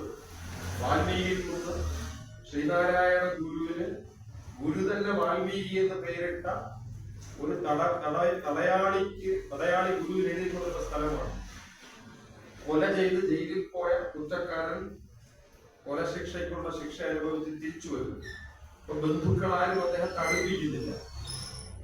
ഇയാൾ സങ്കടപ്പെട്ട് ഗുരുവിന്റെ അടുക്കലെത്തുമ്പോ ഗുരുവിന്റെ പ്രതികരണം ബന്ധുക്കളെ പോലെയല്ല. ഗുരു ചേർത്ത് പിടിക്കുന്നു. നിനക്ക് എന്ത് സങ്കടമുണ്ടെങ്കിലും എന്റെ മുന്നിൽ വരാം, നീ ആരെന്നത് എനിക്കൊരു പ്രശ്നമേ അല്ല എന്ന് ഗുരു സ്നേഹത്തിന്റെ നിർലോഭം അയാൾക്ക് ചൊരിഞ്ഞു കൊടുക്കുമ്പോൾ അയാൾ മാനസാന്തരപ്പെട്ടിട്ട് ഗുരുവിന്റെ ശിഷ്യനായിരുന്നു. അബോധമായി അയാൾ അൺകോൺഷ്യസിലേക്ക് ഗുരു ഇറങ്ങിച്ചെല്ലുന്നത് അങ്ങനെയാണ്. അതാണ് ഇപ്പൊ ഞാൻ വിചാരിക്കുന്നത്, ഗുരു സത്യത്തിൽ നമ്മുടെ ഇടയിൽ ഉണ്ടായിരുന്നെങ്കിൽ, ശരീരമില്ലല്ലോ, ഗുരു ഉണ്ടായിരുന്നെങ്കിലേ നമുക്കത് മനസ്സിലാക്കാൻ പറ്റും. അല്ലാതെ ഒരാൾക്കും അത് പറഞ്ഞു പ്രതിഫലിപ്പിക്കാൻ പറ്റില്ല. അത്രയും സ്വാധീന ശക്തിയുള്ള, മാസ്മരികമായ ശക്തിയുള്ള ഒരു പ്രതിഭയുടെ പേരാണ് ശ്രീനാരായണ ഗുരു. ഗുരു അദ്ദേഹത്തെ ചേർത്ത് പിടിക്കുന്നു, അദ്ദേഹത്തിന് വാൽമീകി എന്ന് പേര് കൊടുക്കും. അതിന് അപ്പുറത്തൊരു പേര് പുള്ളിക്ക് കൊടുക്കാൻ പറ്റില്ല. അത് അയാളൊരു കവിയായത് കൊണ്ടല്ല, കാട്ടാളനായിരുന്ന ആ കവിയായി മാറുന്നത് പോലെ കൊലപാതകം ചെയ്ത താങ്കൾ ഇതാ ശ്രീനാരായണ ശിഷ്യനായി തീർന്നിരിക്കുന്നു.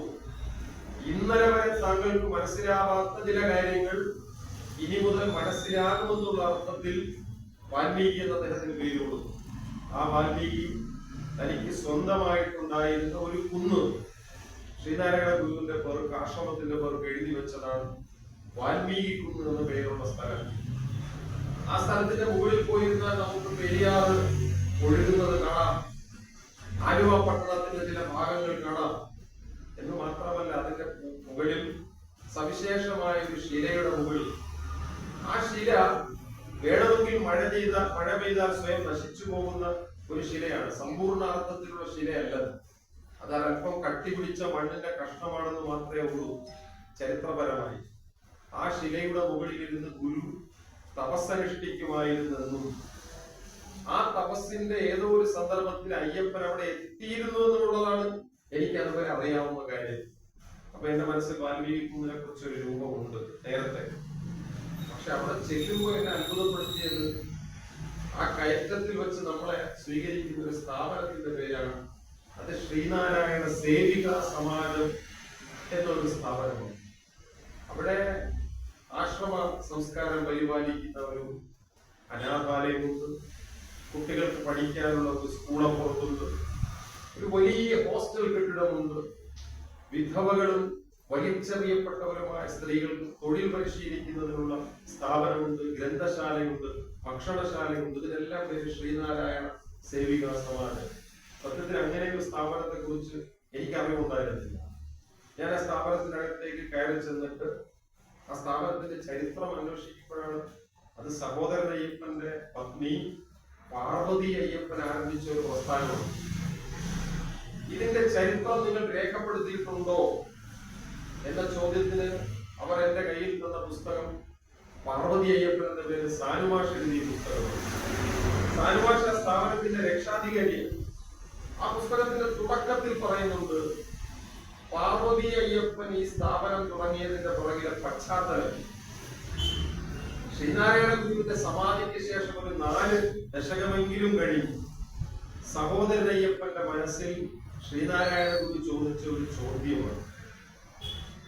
ഈ കുന്നിന്റെ മുകളിൽ ഒരിക്കൽ ഗുരുവിനെ കാണാൻ അയ്യപ്പൻ എത്തുമ്പോൾ ഗുരു അയ്യപ്പനോട് പറഞ്ഞത്രേ, അയ്യപ്പ നീ നോക്കിക്കൊള്ളൂ, ഒരു കാലം കഴിയുമ്പോൾ ഇവിടെ വലിയ കെട്ടിടങ്ങൾ ഉയർന്നു, വലിയ വലിയ സ്ഥാപനങ്ങൾ ഇവിടെ ഉയർന്നു വരും.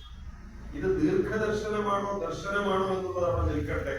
സഹോദരൻ അയ്യപ്പൻ അതിൽ വിശ്വാസം ഉണ്ടായിരുന്നില്ല. അങ്ങനെയൊക്കെ ഇവിടെ സംഭവിക്കുമോ? അത് 40 കൊല്ലം കഴിഞ്ഞ് സാധിച്ചു. അത് സഹോദരൻ അയ്യപ്പന്റെ ധർമ്മപത്നി പാർവതി അയ്യപ്പൻ ആ സ്വപ്നത്തെ, ആ വിചാരത്തെ സാക്ഷാത്കരിച്ചു. ആ സാക്ഷാത്കാരത്തെ കുറിച്ച് സാനുമാഷ് പറയുന്ന കൂട്ടത്തിൽ ഇങ്ങനെ ഒരു പ്രസ്ഥാനം ആരംഭിക്കാൻ പാർവതി അയ്യപ്പനെ പ്രേരിപ്പിച്ച ശക്തി എന്ത് എന്ന ചോദ്യം വളരെ പ്രസക്തമാണ്. എന്ത് ബലത്തിലാണ് പാർവതി അയ്യപ്പൻ ഇത് ആരംഭിക്കുന്നത്? അവരെ നയിച്ച വികാരം എന്താ? അത് വളരെ സിമ്പിളാണ്. പാർവതിയുടെ ചെറിയ പ്രായത്തിൽ, കുട്ടിക്കാലത്ത് അയ്യാക്കുട്ടി മുൻസിഫിന്റെ മകളായ പാർവതി ശ്രീനാരായണ ഗുരുവിനെ കണ്ടിരുന്നത് ഗുരു അയ്യാക്കുട്ടി മുൻസിഫിന്റെ വീട്ടിലെത്തുമ്പോഴാണ്. അയ്യാക്കുട്ടി മുൻസിഫ് നമുക്കറിയാം, വളരെ നേരത്തെ ബുദ്ധമതം സ്വീകരിച്ചിരുന്ന ശ്രീനാരായണ ഗുരുവിന്റെ ശിഷ്യനായ കേരള നവോത്ഥാനത്തിലെ വളരെ പ്രധാനപ്പെട്ട ഒരാളാണ്. ഈ അയ്യാക്കുട്ടി മുൻസിഫ് ബുദ്ധദർശനത്തെ കുറിച്ച് എഴുതിയ പുസ്തകം എഡിറ്റ് ചെയ്യാൻ വേണ്ടി വരുമ്പോഴാണ് അയ്യപ്പനെ ആദ്യമായിട്ട് പാർവതി കാണുന്നത്. പക്ഷെ അയ്യപ്പനോട് അന്നൊരു പ്രണയമൊന്നും പാർവതിക്ക് തോന്നിയിട്ടില്ല. ഈ ചെറുപ്പക്കാരന് ശ്രദ്ധിക്കേണ്ടതാണെന്ന് പാർവതിക്ക് തോന്നിയിട്ടുണ്ട്.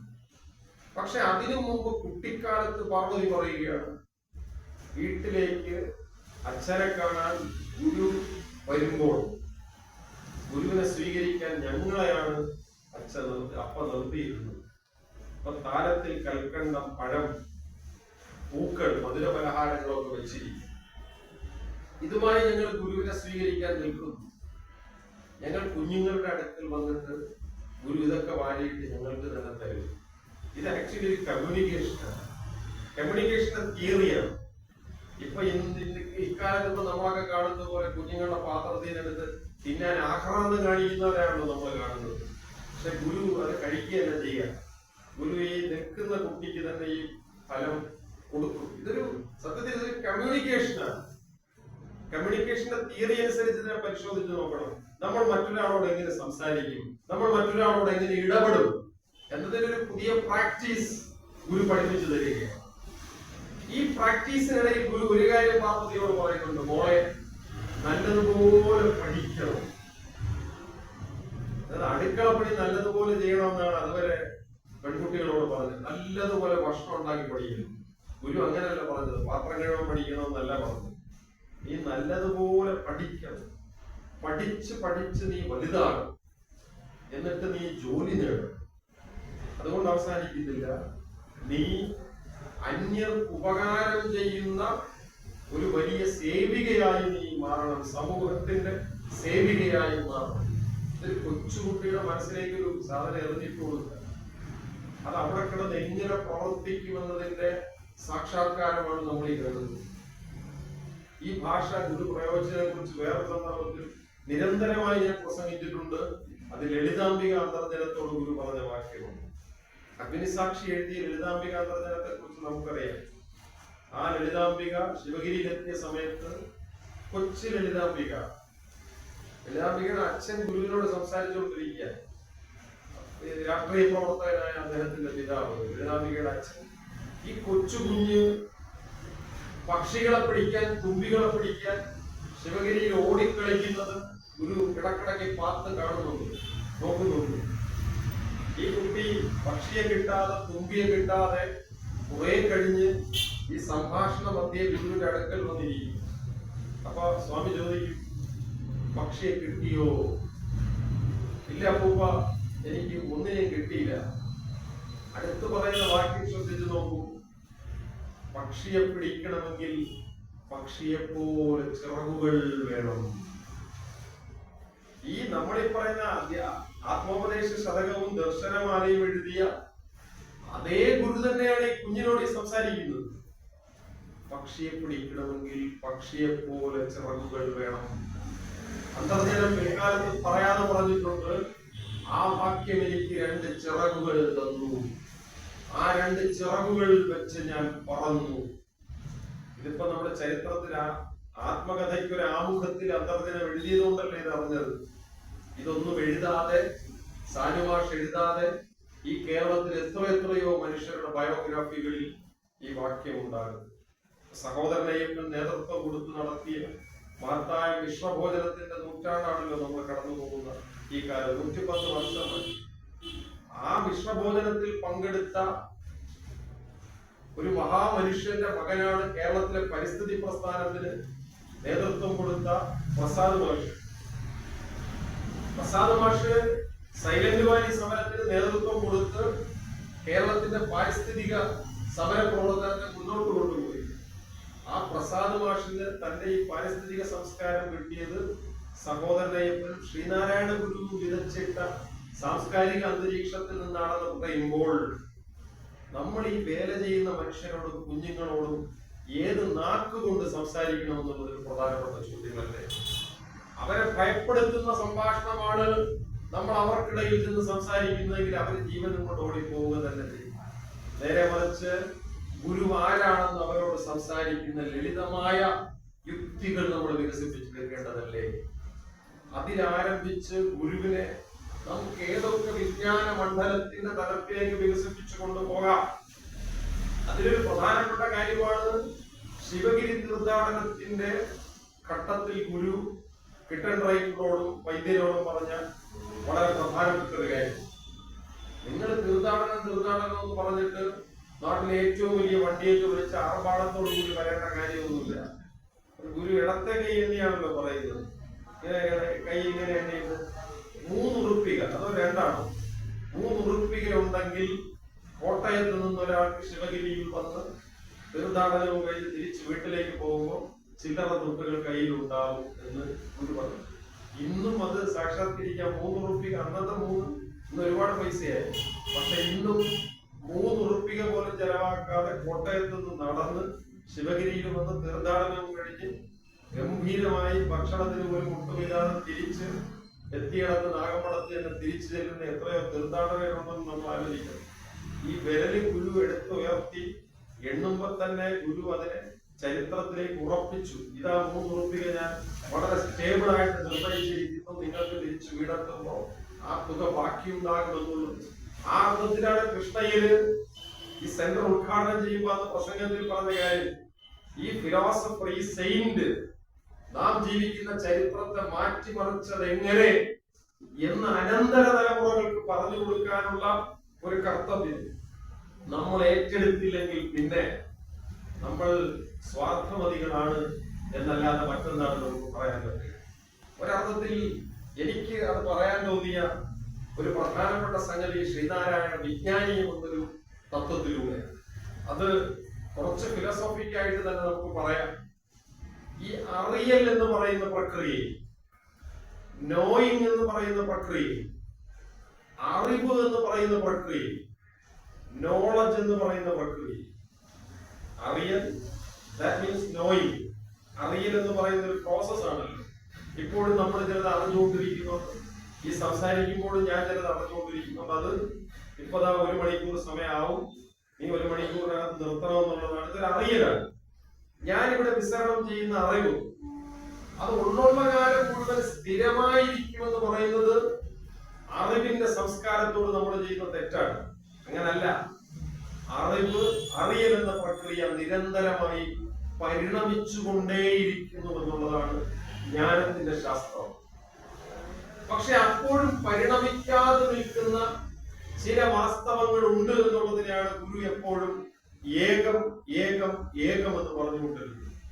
ഇത് വിശദമായി മനസ്സിലാക്കാൻ നമ്മൾ സ്വാനുഭവ ഗീതിയില് ഈ ചെറിയ ശ്ലോകം മാത്രം മനസ്സിലാക്കിയാൽ മതി. അകവും പുറവും ഒഴിഞ്ഞ ഭഗവാനെ നീ നിറഞ്ഞു വാഴുന്നു. അത്രല്ല, നീ അവിടെ തന്നെ ഉണ്ട്. പുകൾ പൊങ്ങിന നിൻമിഴിയിൽ പുകയെ, ഈ കണ്ടതൊക്കെയും പകയെ. ഇതിനൊരു പച്ച മലയാളത്തിലേക്ക് പറഞ്ഞാൽ, പുക നമ്മൾ കാണുന്നുണ്ട് ദൈവത്തിന്റെ കണ്ണിൽ. പുക കണ്ടാൽ പിന്നെ അനുമതി തീർത്ഥം വെച്ചിട്ട് അവിടെ തീ ഉണ്ടെന്നാണ് അർത്ഥം. ഈ തീ സംഹാരമാണെങ്കിൽ ഈ സംഹാരത്തിന്റെ പുറകിൽ പ്രവർത്തിക്കുന്നത് പകയാണെങ്കിൽ ഈ പക കൊണ്ട് നിങ്ങൾ എന്തിനെയാണ് കരിച്ചു കളയേണ്ടത് എന്നൊരു ചോദ്യം. അതൊരു ശത്രുവിനെ സങ്കല്പിച്ചിട്ട് ആ ശത്രുവിനെയാണോ കരിച്ചു കളയേണ്ടത്, അതോ ഞാൻ അപരത്വത്തെ സങ്കല്പിച്ചിട്ട് അപരത്വത്തെ ഞാൻ മറ്റുള്ളവരെ കരിച്ചു കളയുകയാണോ വേണ്ടത് എന്ന ചോദ്യത്തിന് ഗുരു പറയുന്ന മറുപടി, നമ്മുടെ ഉള്ളിലുള്ള ഭേദബുദ്ധിയെ നമ്മൾ കരിച്ചു കളയണമെന്നാണ്. ഭേദബുദ്ധിയെ നിരാകരിച്ചാലല്ലാതെ അറിവിലേക്ക് നമ്മൾ എത്തിച്ചേരുകയില്ല എന്ന് പറഞ്ഞതാണ് ശ്രീനാരായണ ഗുരുവിന്റെ ഏറ്റവും വലിയ തത്വം. സത്യത്തിൽ ഇത് മനസ്സിലാക്കാൻ ശ്രമിച്ചപ്പോഴൊക്കെ ഞാൻ എന്നെ സ്വയം തല്ലിയിട്ടുണ്ട്. അതിന് കാരണം എന്താണെന്ന് വെച്ചാൽ, പ്രസംഗിക്കുമ്പോഴെല്ലാം ഗുരുവിന്റെ സ്നേഹത്തെ കുറിച്ച് ഞാൻ പറയുന്നു, അനുകമ്പാദശകത്തെ കുറിച്ച് ഞാൻ പറയുന്നു, കാരുണ്യത്തെ കുറിച്ച് ഞാൻ പറയുന്നു. അരുളൻ അനുകമ്പ മൂന്നിലും പൊരുളൊന്നാണ് ദൈവധാരകൻ. അരുളുള്ളവനാണ് ജീവി, അരുളുള്ളവനാണ് ജീവി, അരുളുള്ളവനാണ് ജീവി. ഈ ഒരൊറ്റ മന്ത്രമാണ് ഗുരുവിന്റെ മന്ത്രം എന്നാണ് ഞാൻ വിശ്വസിക്കുന്നത്. ഹോമമന്ത്രം അവിടെ നിൽക്കട്ടെ, പക്ഷെ അരുളുള്ളവനാണ് ജീവി എന്നതുപോലെ ഒരു മന്ത്രം ആരും ലോകത്ത് നിർമ്മിച്ചിട്ടില്ല. ഇത് പറഞ്ഞുകൊണ്ടിരുന്നാൽ അരുളില്ലാത്തവർക്ക് പോലും അരുളുണ്ടാകുന്നതാണല്ലോ. ഇതെല്ലാം നാട്ടിൽ പ്രസംഗിക്കുന്ന ഞാൻ മക്കളെ നന്നായിട്ട് എടുത്തിട്ട് അടിക്കാറുണ്ട്. നല്ല അടി ഞാൻ കൊടുക്കും.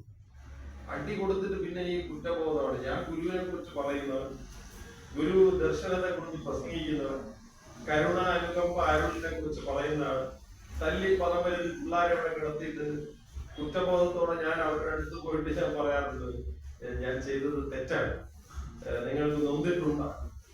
എന്റെ ഉള്ളിൽ ഭേദബുദ്ധിയുടെ ഏതൊക്കെയോ ആകാരമുണ്ടാകുമ്പോൾ ഞാൻ ഗുരുവിലേക്ക് തിരിച്ചു ചെല്ലുകയാണ്. ഗുരു ഒരാളെയും ദ്വേഷിച്ചിട്ടില്ല, ഗുരു ഒരാളെയും തല്ലിയിട്ടില്ല എന്ന് മാത്രമല്ല, ഗുരു ഒരാളെയും വേറൊന്നായി കണ്ടിട്ടില്ല. അത് ജാതിയുടെ പേരിലാകട്ടെ, മതത്തിന്റെ പേരിലാകട്ടെ, വിശ്വാസത്തിന്റെ പേരിലാകട്ടെ, ഗുരു ഒരാളെയും തള്ളിപ്പറഞ്ഞിട്ടില്ല എന്നതുകൊണ്ടാണ് സത്യത്തിൽ ആലുവ അദ്വൈതാശ്രമം, ശിവഗിരി, ചെമ്പഴന്തി എന്നൊക്കെ പറയുന്ന സ്ഥാപനങ്ങൾക്ക് ഇത്രയും വ്യാപ്തി. ആരെവിടെ ചെന്ന് കയറിയാലും അടിച്ചറക്കപ്പെടുത്തില്ല. ആലുവ അദ്വൈതാശ്രമത്തിലേക്കോ ശിവഗിരിയിലേക്കോ ആരെങ്കിലും ഒരാൾ കയറുമ്പോ അവിടെ ഒരാൾ കമ്പുമായിട്ട് ഇങ്ങനെ നിന്നിട്ട് ഈ കയറരുത് ഇവിടെ എന്ന് പറഞ്ഞാൽ ആ കമ്പിനെ ആ കയ്യിൽ നിന്ന് ഊടിക്കളയാൻ ആയിരക്കണക്കിന് മനുഷ്യർ വരില്ലേ? ഇത് ഗുരുവിന്റെ ശിവഗിരിയാണ്, ഇത് അദ്വൈതാശ്രമത്തിന്റെ ശിവഗിരിയാണ്, ഇത് ശ്രീനാരായണ ഗുരുവിന്റെ ചെമ്പഴന്തിയാണ്. ആർക്കും ഏത് ജീവജാലത്തിനും ഇവിടെ പ്രവേശനം നിഷേധിച്ചിട്ടില്ല എന്ന് പറയുന്ന ഈ ഭേദബുദ്ധി നിരാകരണം ഒരുപക്ഷെ ഈ ശക്തിയിൽ മറ്റാരെങ്കിലും പറഞ്ഞിട്ടുണ്ടോ എന്നുള്ള ചോദ്യത്തിന് ഇല്ല, ഇല്ല, ഇല്ല എന്ന് 100 വട്ടം പറയാൻ കഴിയുന്നു എന്നുള്ളതാണ് ശ്രീനാരായണ വിജ്ഞാനീയത്തിന്റെ ഒരു പ്രധാനപ്പെട്ട ശക്തി എന്നാണ് ഞാൻ വിശ്വസിക്കുന്നത്. പക്ഷെ ആ ഗുരുവിന്റെ ജീവിതത്തെ നമ്മൾ എവിടെ കണ്ടു? കോട്ടുകോയിക്കൽ വേലായുധൻ എഴുതിയ പുസ്തകം നമ്മുടെ കയ്യിലുണ്ട്, മൂർക്കോത്ത് കുമാരൻ എഴുതിയ പുസ്തകം നമ്മുടെ കയ്യിലുണ്ട്, മയ്യനാട് കെ ദാമോദരൻ എഴുതിയ പുസ്തകം നമ്മുടെ കയ്യിലുണ്ട്, കുമാരനാശാൻ എഴുതിയ പുസ്തകം നമ്മുടെ കയ്യിലുണ്ട്, നേരത്തെ ഞാൻ പറഞ്ഞ സാനുമാഷ എഴുതിയ ശ്രീനാരായണ ഗുരു പുസ്തകം നമ്മുടെ കയ്യിലുണ്ട്, അല്ലെങ്കിൽ സ്വാമി ജോൺ സ്പിയേഴ്സിന്റെ പുസ്തകം നമ്മുടെ കയ്യിലുണ്ട്, അതല്ലെങ്കിൽ പി കെ ഗോപാലകൃഷ്ണൻ എഡിറ്റ് ചെയ്ത പുസ്തകം നമ്മുടെ കയ്യിലുണ്ട്. ഒരു 10-100 ബയോഗ്രഫികളെങ്കിലും നമ്മുടെ കയ്യിൽ ശ്രീനാരായണ ഗുരുവിൻ്റെതായിട്ടുണ്ട്. പക്ഷേ ഇതെല്ലാം വായിച്ച ഒരാളോട് ചോദിക്കുകയാണ്, നിങ്ങൾ ശ്രീനാരായണ ഗുരുവിന്റെ ജീവിതം സമ്പൂർണമായി കിട്ടി എന്ന കാര്യത്തിൽ സംതൃപ്തനാണോ? ഒരിക്കലുമല്ല. കോട്ടുകോയിക്കൽ തന്നെ പറഞ്ഞതിൽ അപൂർണമായ ഭാഗങ്ങളുണ്ട്. ഇപ്പൊ ഉദാഹരണമായി കോട്ടുകോയിക്കലിന്റെ പുസ്തകത്തിലാണ് ധർമാനന്ദ സ്വാമികളുടെ പുസ്തകത്തിൽ നിന്നോ മറ്റോ കോട്ട് ചെയ്തുകൊണ്ട് ശ്രീനാരായണ ഗുരുവിന്റെ തിരുപ്രകുണ്ട്രം യാത്രയെ കുറിച്ച് പറയുന്ന ഒരു വിവരണമുള്ളത്. അത് ഞാൻ എന്റെ പ്രസംഗത്തിൽ പറഞ്ഞിട്ടുണ്ട്. ഗുരു 2ാം സിലോൺ യാത്രയുടെ ഘട്ടത്തിൽ, എനിക്ക് തോന്നുന്നു അതിന്റെ 100ാം വർഷത്തിലേക്ക് നമ്മൾ കടക്കുകയാണ്, 26ാമത്. ഈ 2ാം സിലോൺ യാത്രയുടെ ഘട്ടത്തിൽ ഗുരു തിരുവനന്തപുരത്ത് ചാക്ക റെയിൽവേ സ്റ്റേഷനിൽ നിന്ന് മധുരയിലേക്ക് സഞ്ചാരം പോവുകയുണ്ടായല്ലോ. ആ സഞ്ചാരം പോയ ഘട്ടത്തിൽ അദ്ദേഹം തിരുവേടകം ക്ഷേത്രത്തിലേക്ക് ചെന്നു. തിരുവേടകം ക്ഷേത്രത്തിലേക്ക് അപൂർവമായി മാത്രമേ ഇപ്പോൾ കേരളത്തിൽ നിന്ന് ആളുകൾ ശ്രീനാരായണ ഗുരുവിനെ അന്വേഷിച്ച് പോകാറുള്ളൂ. അത് അവിടെ ചെന്നപ്പോ എനിക്ക് മനസ്സിലായി, ഗുരുവിനെ അന്വേഷിച്ച് ഒരാൾ തിരുവേടകം ക്ഷേത്രത്തിൽ എത്തിച്ചേർന്നിരിക്കുന്നു. ആലോചിച്ച് നോക്കണം, ആയിരക്കണക്കിന് വർഷങ്ങളുടെ ശിലാവേലകൾ കൊത്തുവേല ചെയ്തിട്ടുള്ള ഒരു മഹാ ശിവക്ഷേത്രമാണ് തിരുവേടകം ക്ഷേത്രം. തിരുജ്ഞാന സംബന്ധരുടെ ആ മൂലകൃതി രൂപപ്പെട്ടതായി പറയപ്പെടുന്ന ക്ഷേത്രത്തിൽ ഗുരു അനേക ദിവസങ്ങൾ തപസ്സിരുന്നതായിട്ട് കോട്ടുകോയിക്കലിന്റെ പുസ്തകത്തിൽ റെഫറൻസ്. ആ ഘട്ടത്തിൽ തന്നോടൊപ്പമുള്ള അച്യുതാനന്ദൻ സ്വാമി അടക്കമുള്ളവരോട് ചില കാര്യങ്ങളിൽ ഒരു സങ്കടത്തോടുകൂടി ചില കാര്യങ്ങൾ വെളിപ്പെടുത്തിയതായും റെഫറൻസ് ഉണ്ട്. അതിലൊരു പ്രധാനപ്പെട്ട കാര്യം, നമുക്ക് കേരളത്തിലേക്ക് തിരിച്ചു പോകണ്ടേ ഗുരുവേ എന്ന ചോദ്യത്തിന് ഗുരു അച്യുതാനന്ദ സ്വാമിയോട് പറഞ്ഞോളൂ, നിങ്ങളെല്ലാവരും കേരളത്തിലേക്ക് തിരിച്ചു പോയിക്കോളൂ, നാം ഇനി മലയാള രാജ്യത്തിലേക്ക് വരുന്നില്ല, നാം ഇവിടെ തന്നെ ഇരുന്നു കൊള്ളാമെന്ന് ഗുരു കണിശമായിട്ട് പറഞ്ഞു. കണ്ടില്ലേ ഇവർക്ക് എന്നോടുള്ള സ്നേഹം? അവിടത്തെ ഒരു വലിയ മുതലാളി അദ്ദേഹത്തിന്റെ ബംഗ്ലാവ് ഗുരുവിനെ താമസത്തിന് വേണ്ടി ഒഴിഞ്ഞു കൊടുക്കും. അതിലൊരു സന്ദർഭം കോട്ടുകോയിക്കൽ ഈ കോട്ട് ചെയ്ത് എഴുതിയിരിക്കും. അതെന്താണെന്ന് വെച്ചാൽ, ഗുരു പ്രഭാത കൃത്യങ്ങൾ നിർവഹിക്കുന്നതിനായി വൈഗാ നദിക്കരയിലേക്ക് കുറച്ചു ദൂരം നടക്കണം. ഈ ക്ഷേത്രത്തിൽ നിന്ന് കുറച്ചു ദൂരം ഇങ്ങനെ നടന്ന് പുറത്തു ചെന്നു. അദ്ദേഹം താമസിക്കുന്നിടത്ത് ഏതാണ്ട് 1-2 കിലോമീറ്റർ ദൂരമുണ്ട് വടി കമണ്ഡൽ. അവിടെ ശുദ്ധജലം കണ്ടെത്താൻ പ്രയാസപ്പെട്ട താൻ ഒരു കുഴി കുത്തി അതിൽ നിന്ന് ജലമെടുത്ത് ഗുരുവിന് നൽകിയതായി ശിഷ്യൻ പറയുന്നു. പെട്ടെന്നൊരു മഴ വന്ന സമയത്താണ് ശിഷ്യൻ ഒരു കാര്യം ശ്രദ്ധിക്കുന്നത്. ദേഹശുചീകരണം കഴിഞ്ഞിട്ട് ഗുരുവിന് ധരിക്കാനുള്ള പുതിയ വസ്ത്രം താൻ കരുതിയിട്ടില്ലല്ലോ. ഗുരു ആ ധരിച്ചിരുന്ന വസ്ത്രവുമായി ആ മഴ നനഞ്ഞ് വിറച്ച് ഒരു മരച്ചോട്ട് നിൽക്കുന്നതിനെ കുറിച്ച് ആ പുസ്തകത്തിൽ പറഞ്ഞിട്ടുണ്ട്.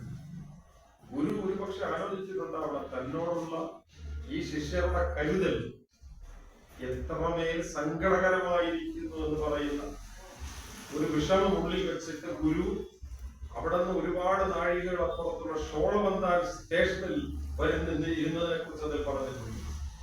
ഗുരു നിന്ന് മരം അന്വേഷിച്ച് ഞാൻ കുറെ നടന്നു കേട്ടോ. സത്യത്തിൽ ഞാൻ ഓരോ മരത്തിലൂടെ പോയി ചോദിച്ചു, മരമേ മരമേ നിന്റെ ചുവട്ടിലാണോ ഗുരു നിന്നത്? ഏത് പുസ്തകമാണ് എനിക്ക് പറഞ്ഞു തരിക ഇന്ന മരത്തിന്റെ ചുവട്ടിലാണ് ഗുരു നിന്നത്? എന്റെ ഈ നടത്ത കണ്ടിട്ട് എന്റെ കൂടെയുള്ള ആള് തന്നെ അതിശയിച്ചു പോയി, ഇയാൾക്ക് എന്താണ് കുഴപ്പം? ഈ മരത്തിന്റെ ചുവട്ടിലാണ് ആ ഗുരു ഇവിടെയാണ് നല്ല ഈ നദിയിൽ നിന്ന് ഗുരു കയറിയത് വെച്ച് നോക്കുമ്പോൾ ഇവിടെ ആവാം നിന്നിട്ടുണ്ടാവാൻ സാധ്യതയുള്ളത് എന്നൊക്കെ പറയുന്ന തരത്തിൽ സഞ്ചരിച്ചിട്ടുണ്ട്. അതിനേക്കാൾ അത്ഭുതകരമായ ഒരു കാര്യമാണ് ശാന്തലിംഗ സ്വാമികളുടെ ഈ തിരുപ്പുറക്കുണ്ടത്തെ ആശ്രമത്തിൽ. ആ ആശ്രമത്തിന്റെ മുമ്പിലെ കാളിയെ കുറിച്ച് ഞാൻ പ്രസംഗത്തിൽ പറഞ്ഞു. ആശ്രമത്തിന്റെ പരിസരം അന്വേഷിക്കുമ്പോൾ മൂർഖോത്ത് കുമാരൻ, ധർമാനന്ദ സ്വാമികളടക്കം പി കെ ബാലകൃഷ്ണന്റെ പുസ്തകത്തിലും അതുണ്ടെന്നാണ് എന്റെ തോന്നൽ. ഗുരു ഈ ശാന്തലിംഗ സ്വാമികളുടെ ആശ്രമത്തിൽ താമസിക്കുമ്പോൾ ഗുരു താമസിച്ചു എന്നുള്ളത് കൊണ്ട് മാത്രം ഒരു ദിവസം ഞാൻ ആശ്രമത്തിൽ ചെന്നു. അപ്പോ സത്യാനന്ദ സ്വാമിയെ വിളിച്ചു. അവിടുത്തെ ആശ്രമത്തിന്റെ കെയർ ടേക്കർക്ക് അവിടെ താമസിക്കണമെങ്കിൽ ശിവഗിരി മഠത്തിൽ നിന്ന് ആരെങ്കിലും ഒരാൾ വിളിച്ചു പറയണം. അദ്ദേഹത്തിന് എന്നെ അറിയാത്തത് കൊണ്ട് ഞാൻ സത്യാനന്ദ സ്വാമിയെ വിളിച്ചു, ശിവാനന്ദ സ്വാമി വിളിച്ചു. സ്വാമി മീറ്റിംഗിലായതുകൊണ്ട് ഫോൺ കിട്ടുന്നില്ല. ശിവാനന്ദ സ്വാമിക്ക് ഫോൺ കിട്ടി. അപ്പൊ സ്വാമി ഞാൻ ഇന്നിടത്താണ്, എനിക്കിവിടെ ഒന്ന് തങ്ങണം. സ്വാമി പറഞ്ഞു അതിനെന്താ, പക്ഷെ അവിടെ സൗകര്യങ്ങൾ ഉണ്ടോ എന്ന് എനിക്ക് സന്ദേഹമുണ്ട്. അദ്ദേഹം പറയുന്നു ആരെങ്കിലും പരിചയം അതാ ഫോൺ കൊടുക്കൂ. ശിവാനന്ദ സ്വാമി അദ്ദേഹത്തോട് പറഞ്ഞു തീരുന്നതിന് മുമ്പ് ഫോൺ കഴിഞ്ഞപ്പോ പിന്നെ എനിക്ക് അവിടുത്തെ സൽക്കാരത്തോട് സൽക്കാരായിരുന്നു.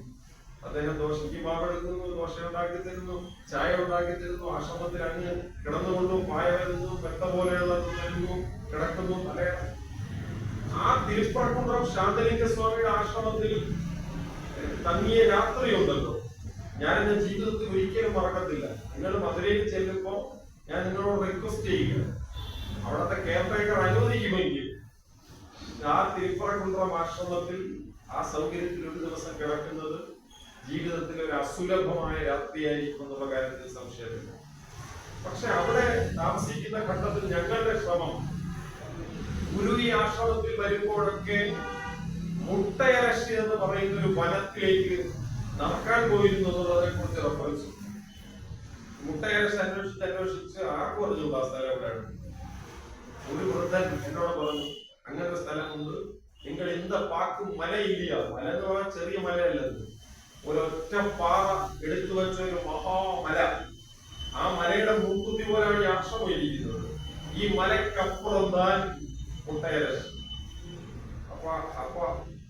അപ്പാ അങ്ങനെയാണെങ്കിൽ ഗുരു ഇന്ത മലയെ താണ്ടി താൻ അപ്പുറം പോയിരിക്കുന്നു അല്ലേ? വേറെ ഒരു വഴിയിരിക്കുന്നത് നിങ്ങൾക്ക് ഞാൻ കാട്ടിത്തല്ല. വഴി അനുസരിച്ച് മുട്ടയരശി ചെല്ലുന്നു. മുട്ടയരശി ചെല്ലുമ്പോ മഹാഗോപുരങ്ങൾ, മഹാക്ഷേത്രങ്ങൾ, അവിടുത്തെ ഏറ്റവും വലിയ ആകർഷണീയത ഒരു വനവും വനത്തിന് നടുവിലുള്ള അഗസ്ത്യർ സ്വാമി കുളവുമാണ്. ആ കുളത്തിൽ ഒരു തുള്ളി വെള്ളമില്ല കേട്ടോ. ഇന്നത്തെ ഒരു തുള്ളി വെള്ളമില്ല. ആ കുളത്തിനുള്ളിൽ ശിവലിംഗം പ്രതിഷ്ഠ വെച്ചിരിക്കുന്നു. ഗുരു ആ വനത്തിൽ പോയി ഇരുന്നതിനെ കുറിച്ചും ഈ അഗസ്ത്യർ സ്വാമി കുളത്തിനരികിൽ ഇരുന്നതിനെ കുറിച്ചും സൂചന തന്ന് നമ്മുടെ ബയോഗ്രഫികൾ പിൻവാങ്ങിയിരിക്കുന്നു, പുസ്തകങ്ങൾ. ഗുരു അവിടെ എങ്ങനെയാണ് ഇരുന്നത്? അപ്പൊ ഞാൻ ആ സത്യത്തിൽ ആ കുളത്തിനോട് വരെ ചോദിച്ചു, ഈ കുളത്തിന്റെ ഏത് പടവിലാണ് ഗുരു ഇരുന്നത്? ആ പടം എനിക്ക് ഇന്ന് കാട്ടിത്തരും. ആ ശിവലിംഗത്തിന്റെ മുമ്പിൽ നിന്ന് ഞാൻ പറഞ്ഞു, ഇതിൽ ഏത് ക്ഷേത്രത്തിന്റെ ഏത് സമയത്ത് ഗുരു എങ്ങനെയാണ് ഇരുന്നതെന്ന് എനിക്ക് എങ്ങനെയാണ് അറിയാൻ പറ്റുക? ഇത് കാണിച്ച് കണ്ടുപിടിക്കുമോ, ഇത് ഊഹിച്ച് കണ്ടുപിടിക്കുമോ എന്ന് പറയുന്ന ഒരു പ്രക്രിയയുണ്ട്. ഇത് നിരന്തരമായി നടത്തിക്കൊണ്ടിരിക്കുന്നത് എന്തിനെന്നുള്ള ഒരു ചോദ്യം ഇതുപോലെ എന്നെ പ്രചോദിപ്പിക്കുന്ന ഒരു ശക്തി വേറെ ഇല്ല എന്നുള്ളതാണ്. അതുകൊണ്ട് എവിടെ ചെന്നാലും ഇപ്പൊ കേരള സർവകലാശാല അനുവദിച്ചിരിക്കുന്ന സിലോണിലേക്ക് പോകുന്നത്, സിലോണിലേക്ക് ഗുരു കപ്പലിലാണല്ലോ പോയത്. ആ ചെറിയ ബോട്ട് പോലത്തെ കപ്പലിൽ ഗുരു അക്കരയ്ക്ക് ചെല്ലുന്നു. തലയിൽ മാന്നാറിൽ ചെന്നിറങ്ങിയിട്ട് അവിടെ ബുദ്ധക്ഷേത്രങ്ങൾ ഗുരു സന്ദർശിച്ചതിനെ കുറിച്ചും അവിടെ ആളുകളോട് സംസാരിച്ചതിനെ കുറിച്ചൊക്കെ നമ്മൾ കേൾക്കുന്നു. നിങ്ങൾ ആരെങ്കിലും ശ്രീനാരായണ ഗുരുവിനെ കണ്ടിട്ടുണ്ടോ? ഗുരുവിനെ കണ്ടിട്ടുള്ള ആരെങ്കിലും ഉണ്ടോ? ഗുരുവിനെ കണ്ടിട്ടുള്ള ആരോടെങ്കിലും സംസാരിച്ചിട്ടുള്ളത് ഓർമ്മയിലുള്ള ആരെങ്കിലും ഉണ്ടോ? എങ്ങനെയായിരുന്നു ഗുരുവിന്റെ പ്രവൃത്തി എന്ന് പറയുന്നതിനെ കുറിച്ച് അന്വേഷിക്കുന്ന രസകരമായ മണ്ഡലത്തിലേക്ക് എത്തിച്ചേരാൻ നമ്മളെ പ്രേരിപ്പിക്കുന്ന ഒരു പ്രധാനപ്പെട്ട വാക്യമുണ്ടെന്ന് നടരാജ ഗുരു എഴുതിയതാണ്. ജ്വലിച്ചുകൊണ്ടിരിക്കുന്ന ഭൂഗർഭ ജ്വാല പോലെ ഗുരുവിന്റെ ചിന്തകൾ വരുംകാല ചിന്തകളെ പ്രചോദിപ്പിച്ചുകൊണ്ടേയിരിക്കുമെന്ന് പറയുന്ന ഒരു വാക്യം. Like A subterranean fire which will influence through thought through time എന്ന് പറയുന്ന നിങ്ങൾ ലാവ കണ്ടിട്ടുണ്ടോ? ഉരുകി ഒലിക്കുന്ന ഭൂമിയുടെ ആ ഭൂഗർഭ ജ്വാലയെ നിങ്ങൾ കണ്ടിട്ടുണ്ടോ? ആ ഭൂഗർഭ ജ്വാല ഭൂമിയുടെ ഉള്ളിൽ നിന്ന് മുകളിലേക്ക് വന്ന് പൊട്ടി ഒഴുകുന്നത് പോലെ ശ്രീനാരായണ ചിന്തകൾ വരും കാലങ്ങളെ പ്രചോദിപ്പിക്കുമെന്ന് പറഞ്ഞാൽ ഓരോ വർഷം കഴിയുന്തോറും ശ്രീനാരായണ ഗുരുവിന്റെ പ്രസക്തി വർദ്ധിച്ചുകൊണ്ടിരിക്കുകയായിരുന്നു. അത് നമ്മളാരെങ്കിലും പറയുന്നത് കൊണ്ട് വർദ്ധിക്കുന്നതല്ല. ഇപ്പൊ നമ്മൾ പറഞ്ഞില്ലെങ്കിൽ മറ്റാരെങ്കിലും ഇത് പറയും. അത് അനിവാര്യമായി അകത്ത് കിടന്ന് ഉരുകുന്ന ഈ ലാവ പുറത്തേക്ക് പൊട്ടി ഒലിച്ചുകൊണ്ടിരിക്കും എന്ന് പറയുന്ന ആ സജീവമായ ചിന്തയാണ് ഞാൻ പറഞ്ഞത് കുഞ്ഞുങ്ങളുടെ മുന്നിലേക്ക് അവതരിപ്പിക്കാൻ നമുക്ക് കഴിയണമെന്ന് പറയുന്ന പ്രബോധനാത്മകമായിട്ടുള്ള ഒരു കാര്യം. സത്യത്തിൽ ആ കാര്യത്തിലേക്ക് നയിക്കുന്ന ഒന്ന് രണ്ട് കാര്യങ്ങളോടെ പറഞ്ഞിട്ട് ഞാൻ അവസാനിപ്പിക്കും. തീരുന്നില്ല, തുടങ്ങിയിടത്ത് പോലും ഞാൻ എത്തേണ്ടില്ല. അത് ഫോട്ടോഗ്രാഫ്സ് ആണ്. ഇവിടെ ഇപ്പോൾ ശ്രീനാരായണ ഗുരുവിന്റെ ഒരു ചിത്രം ഇവിടെ എനിക്ക് തോന്നുന്നത് ഇത് കോലത്തുകരയിൽ വെച്ച് തന്നെ എടുത്ത ചിത്രമാണെന്നാണ് റഫറൻസ്. ഈ പറയുന്ന ഈ ക്ഷൗരം ചെയ്ത ഈ ഇത് കോലത്തുകരയിൽ വെച്ച് എടുത്തിട്ടുള്ള ഫോട്ടോഗ്രാഫാണെന്ന് നമുക്ക് പക്ഷെ അങ്ങനെ ഒരു ഫോട്ടോഗ്രാഫ് ഉണ്ട്. ഗുരുവിന്റെ ഈ വരച്ചതിന് ആസ്പദമായിട്ടുള്ള ഒരു ഫോട്ടോഗ്രാഫിനെ കുറിച്ച് തീർച്ചയായിട്ടും നമുക്ക് ഗുരുവിന്റെ ചരിത്രത്തിൽ കാണാൻ പറ്റും. വർഷങ്ങൾക്ക് മുമ്പ് ഗുരു ജീവിച്ചിരിക്കുമ്പോൾ തന്നെ തലശ്ശേരി ജഗന്നാഥ ക്ഷേത്രത്തിൽ ഒരു കമ്മിറ്റി കൂടിയിട്ട് ഗുരുവിന്റെ പ്രതിമ അവിടെ സ്ഥാപിക്കാൻ തീരുമാനിച്ചു. ആ പ്രതിമാ നിർമ്മാണത്തിന് നിയോഗിക്കപ്പെട്ട ശില്പി ഒരു മലയാളി ആയിരുന്നില്ല, ഒരു ഇന്ത്യക്കാരൻ പോലും ആയിരുന്നില്ല എന്നുള്ളത് നമ്മൾ അത്ഭുതപ്പെടുത്തേണ്ട ഒരു കാര്യമാണ്. അത് തവറലി എന്ന് പറയുന്ന ഒരു ഇറ്റാലിയൻ ശില്പിയാണ് ശ്രീനാരായണ ഗുരു ജീവിച്ചിരിക്കുമ്പോൾ തന്നെ ചരിത്രത്തിൽ ആദ്യമായി ഗുരുവിന്റെ ഒരു ശില്പം നിർമ്മിച്ചു. ആ ശില്പം കണ്ടിട്ടുള്ളവർക്കറിയാം.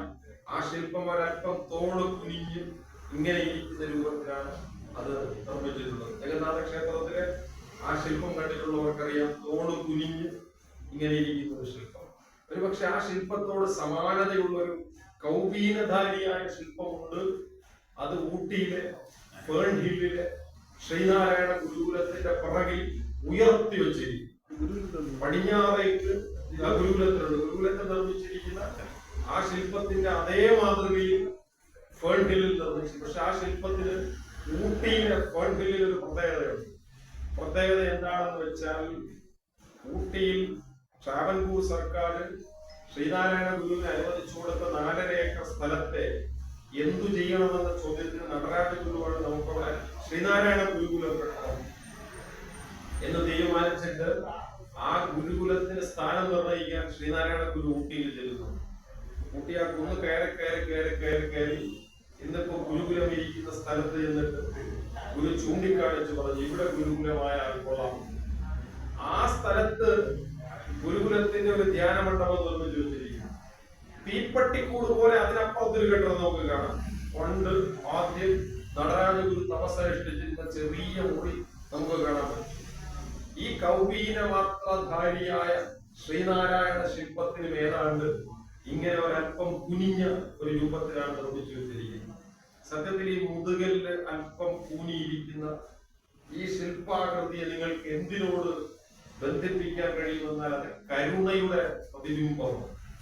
കാരുണ്യത്തിന്റെ പ്രതിബിംബമായിരിക്കുന്ന ജഗന്നാഥ ക്ഷേത്രത്തിലെ ഈ ശില്പം നിർമ്മിക്കാൻ തവറലി നിയോഗിക്കപ്പെട്ടതിന്റെ പുറകിൽ തന്നെ ഒരു കാരണമുള്ളതായിട്ട് ഞാൻ കേട്ടിട്ടുണ്ട്. എനിക്ക് തോന്നുന്നത് മിതവാദി കൃഷ്ണനോ മുർക്കൊത്ത് കുമാരനോ മറ്റോ അക്കാലത്ത് സിലോണിൽ സഞ്ചരിച്ചു കൊണ്ടിരിക്കുമ്പോൾ അവിചാരിതമായി തവറലിയുമായി പുള്ളി കൂട്ടുകൊണ്ടു.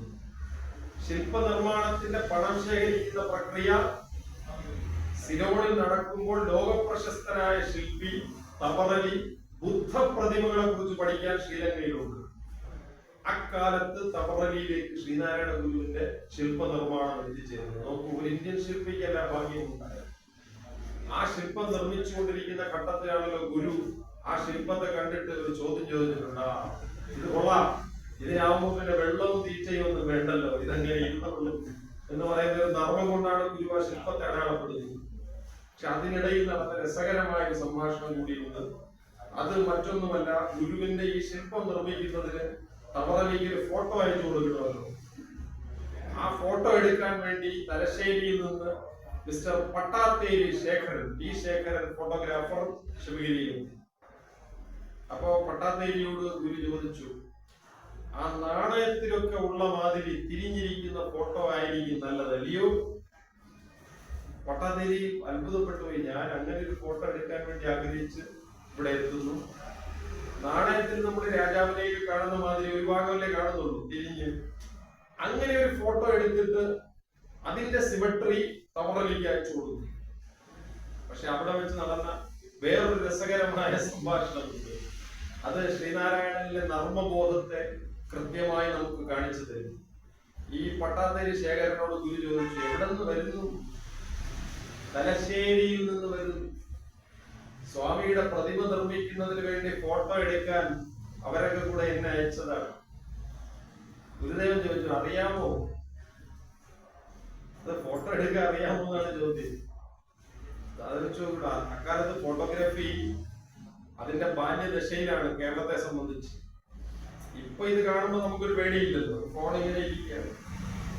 പക്ഷെ ഈ ഉപകരണത്തിന്റെ ആദിപിതാവെന്ന് പറയാൻ പറ്റുന്ന സിനിമാറ്റോഗ്രാഫി ഉണ്ട്, ക്യാമറ. ഈ സിനിമാറ്റോഗ്രാഫിയിൽ ഒരു സിനിമ എടുത്തിട്ട് ഇതുപോലെ ആളുകളെ വിളിച്ചിരുത്തി ആ സിനിമയുടെ ഉപജ്ഞാതാക്കൾ തിയേറ്ററിൽ അത് കാണിച്ചു. ഒരു ട്രെയിൻ വരുന്ന സീൻ കണ്ടപ്പോൾ ആളുകൾ ജീവനും കൊണ്ട് ഇറങ്ങി ഓടി. ഈ ട്രെയിൻ ഞങ്ങളെ ഇടിക്കാൻ വരികയാണെന്ന് വിചാരിച്ചു. ഇതാണ് ഈ ഉപകരണത്തോട് ശാസ്ത്രത്തോടുള്ള മനുഷ്യരുടെ ഭയം. ആ ഭയത്തിന്റെ ഏതാണ്ട് കാലത്താണ് ഈ പുള്ളി ക്യാമറയുടെ ഗുരുവിന്റെ മുമ്പിൽ വന്നിരിക്കുന്നത്. സത്യത്തിൽ ഈ പറയുന്ന കാര്യമാണ് എന്നെ ഗുരുവിന്റെ ഫോട്ടോഗ്രാഫിയെ കുറിച്ച് പഠിക്കാൻ പ്രേരിപ്പിച്ച ഘടകം. ഞാൻ പെട്ടെന്ന് നിർത്തുകയാണ്, സമയം 8:15. പട്ടാത്തേരിയോട് ഗുരു ചോദിച്ചു, അറിയാമോ? അറിയാം. ഗുരുദേവൻ മാവിലെ മാങ്ങ ചൂണ്ടിക്കാണിച്ചിട്ട് ഈ കമ്മ്യൂണിക്കേഷൻ ആലോചിച്ചു. ഫോട്ടോഗ്രാഫറോട് ഗുരു നടന്ന സംഭാഷണത്തിന്റെ രീതിയാണ്. മാങ്ങ ചൂണ്ടിക്കാണിച്ചിട്ട് ഗുരു പറയണം, അതിന്റെ പടം എടുക്കാമോ? ആ പട്ടാത്തേരി പറഞ്ഞ അതിനെന്താ എടുക്കാം. അപ്പൊ ഗുരു എടുക്കാമെന്ന് പറഞ്ഞ് ക്യാമറയുടെ ഷട്ടർ സ്പീഡൊക്കെ അറേഞ്ച് ചെയ്യുന്ന ഫോട്ടോഗ്രാഫറോട് ഉടൻ തന്നെ ഗുരു ചോദിക്കുക, അതിന്റെ രസപ്പടം എടുക്കുക. ചോദ്യാലോചന ഇതിപ്പോ ഇത് രേഖപ്പെടുത്തിയത് കൊണ്ടാണ് നമുക്കറിയാവുന്നത്. ഇങ്ങനെ കുടുകൂടെ നമ്മളെ ചിരിപ്പിക്കുന്ന എന്തുമാത്രം കാര്യങ്ങൾ പലരാലും എഴുതപ്പെടാതെ പോയിട്ടുണ്ടാവും. എന്റെ സങ്കടം അതാണ്. ഇതൊക്കെ എവിടെ ചെന്ന് കളക്ട് ചെയ്യുമെന്നുള്ളതാണ്. ഇപ്പൊ ഇതൊക്കെ നമ്മുടെ കയ്യിലുണ്ട്. ഇപ്പൊ ഫോട്ടോഗ്രാഫർ മൗനമായി നിൽക്കും. ഒരൊറ്റ ആളും ഫോട്ടോഗ്രാഫറോട് അതുവരെ ഒരു ചോദ്യം ചോദിച്ചിട്ടില്ല. താങ്കളുടെ ഫോട്ടോയ്ക്ക് രുചിയില്ലല്ലോ, താങ്കൾ ഫോട്ടോ എടുത്ത് നാളെ ഞങ്ങൾക്ക് തന്നാൽ അതിലെ മാമ്പഴം കഴിക്കുമ്പോൾ ഞങ്ങൾക്ക് രുചി കിട്ടണം.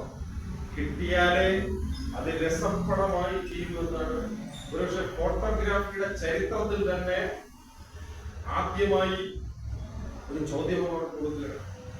ഈ കൊടുക്കുന്ന ഗുരുവിന്റെ ആദ്യത്തെ ഫോട്ടോഗ്രാഫ് ഏത്? ഈ വരപ്പിന് ആധാരമായിട്ടുള്ള ഫോട്ടോ എന്ന് പറയുന്നത് ഗുരുവിന്റെ ആദ്യത്തെ ചിത്രമല്ല. നോക്കൂ, ഇതൊരു ക്യാമറയ്ക്ക് ഗുരു ഫോക്കസ് ചെയ്ത് കൊടുത്ത ഒരു ദൃശ്യമാണെങ്കിൽ നമ്മളെ ഇതിൽ ആകർഷിക്കുന്ന ഏറ്റവും പ്രധാനപ്പെട്ട ഘടകം ഗുരുവിന്റെ കണ്ണുകളായിരുന്നു.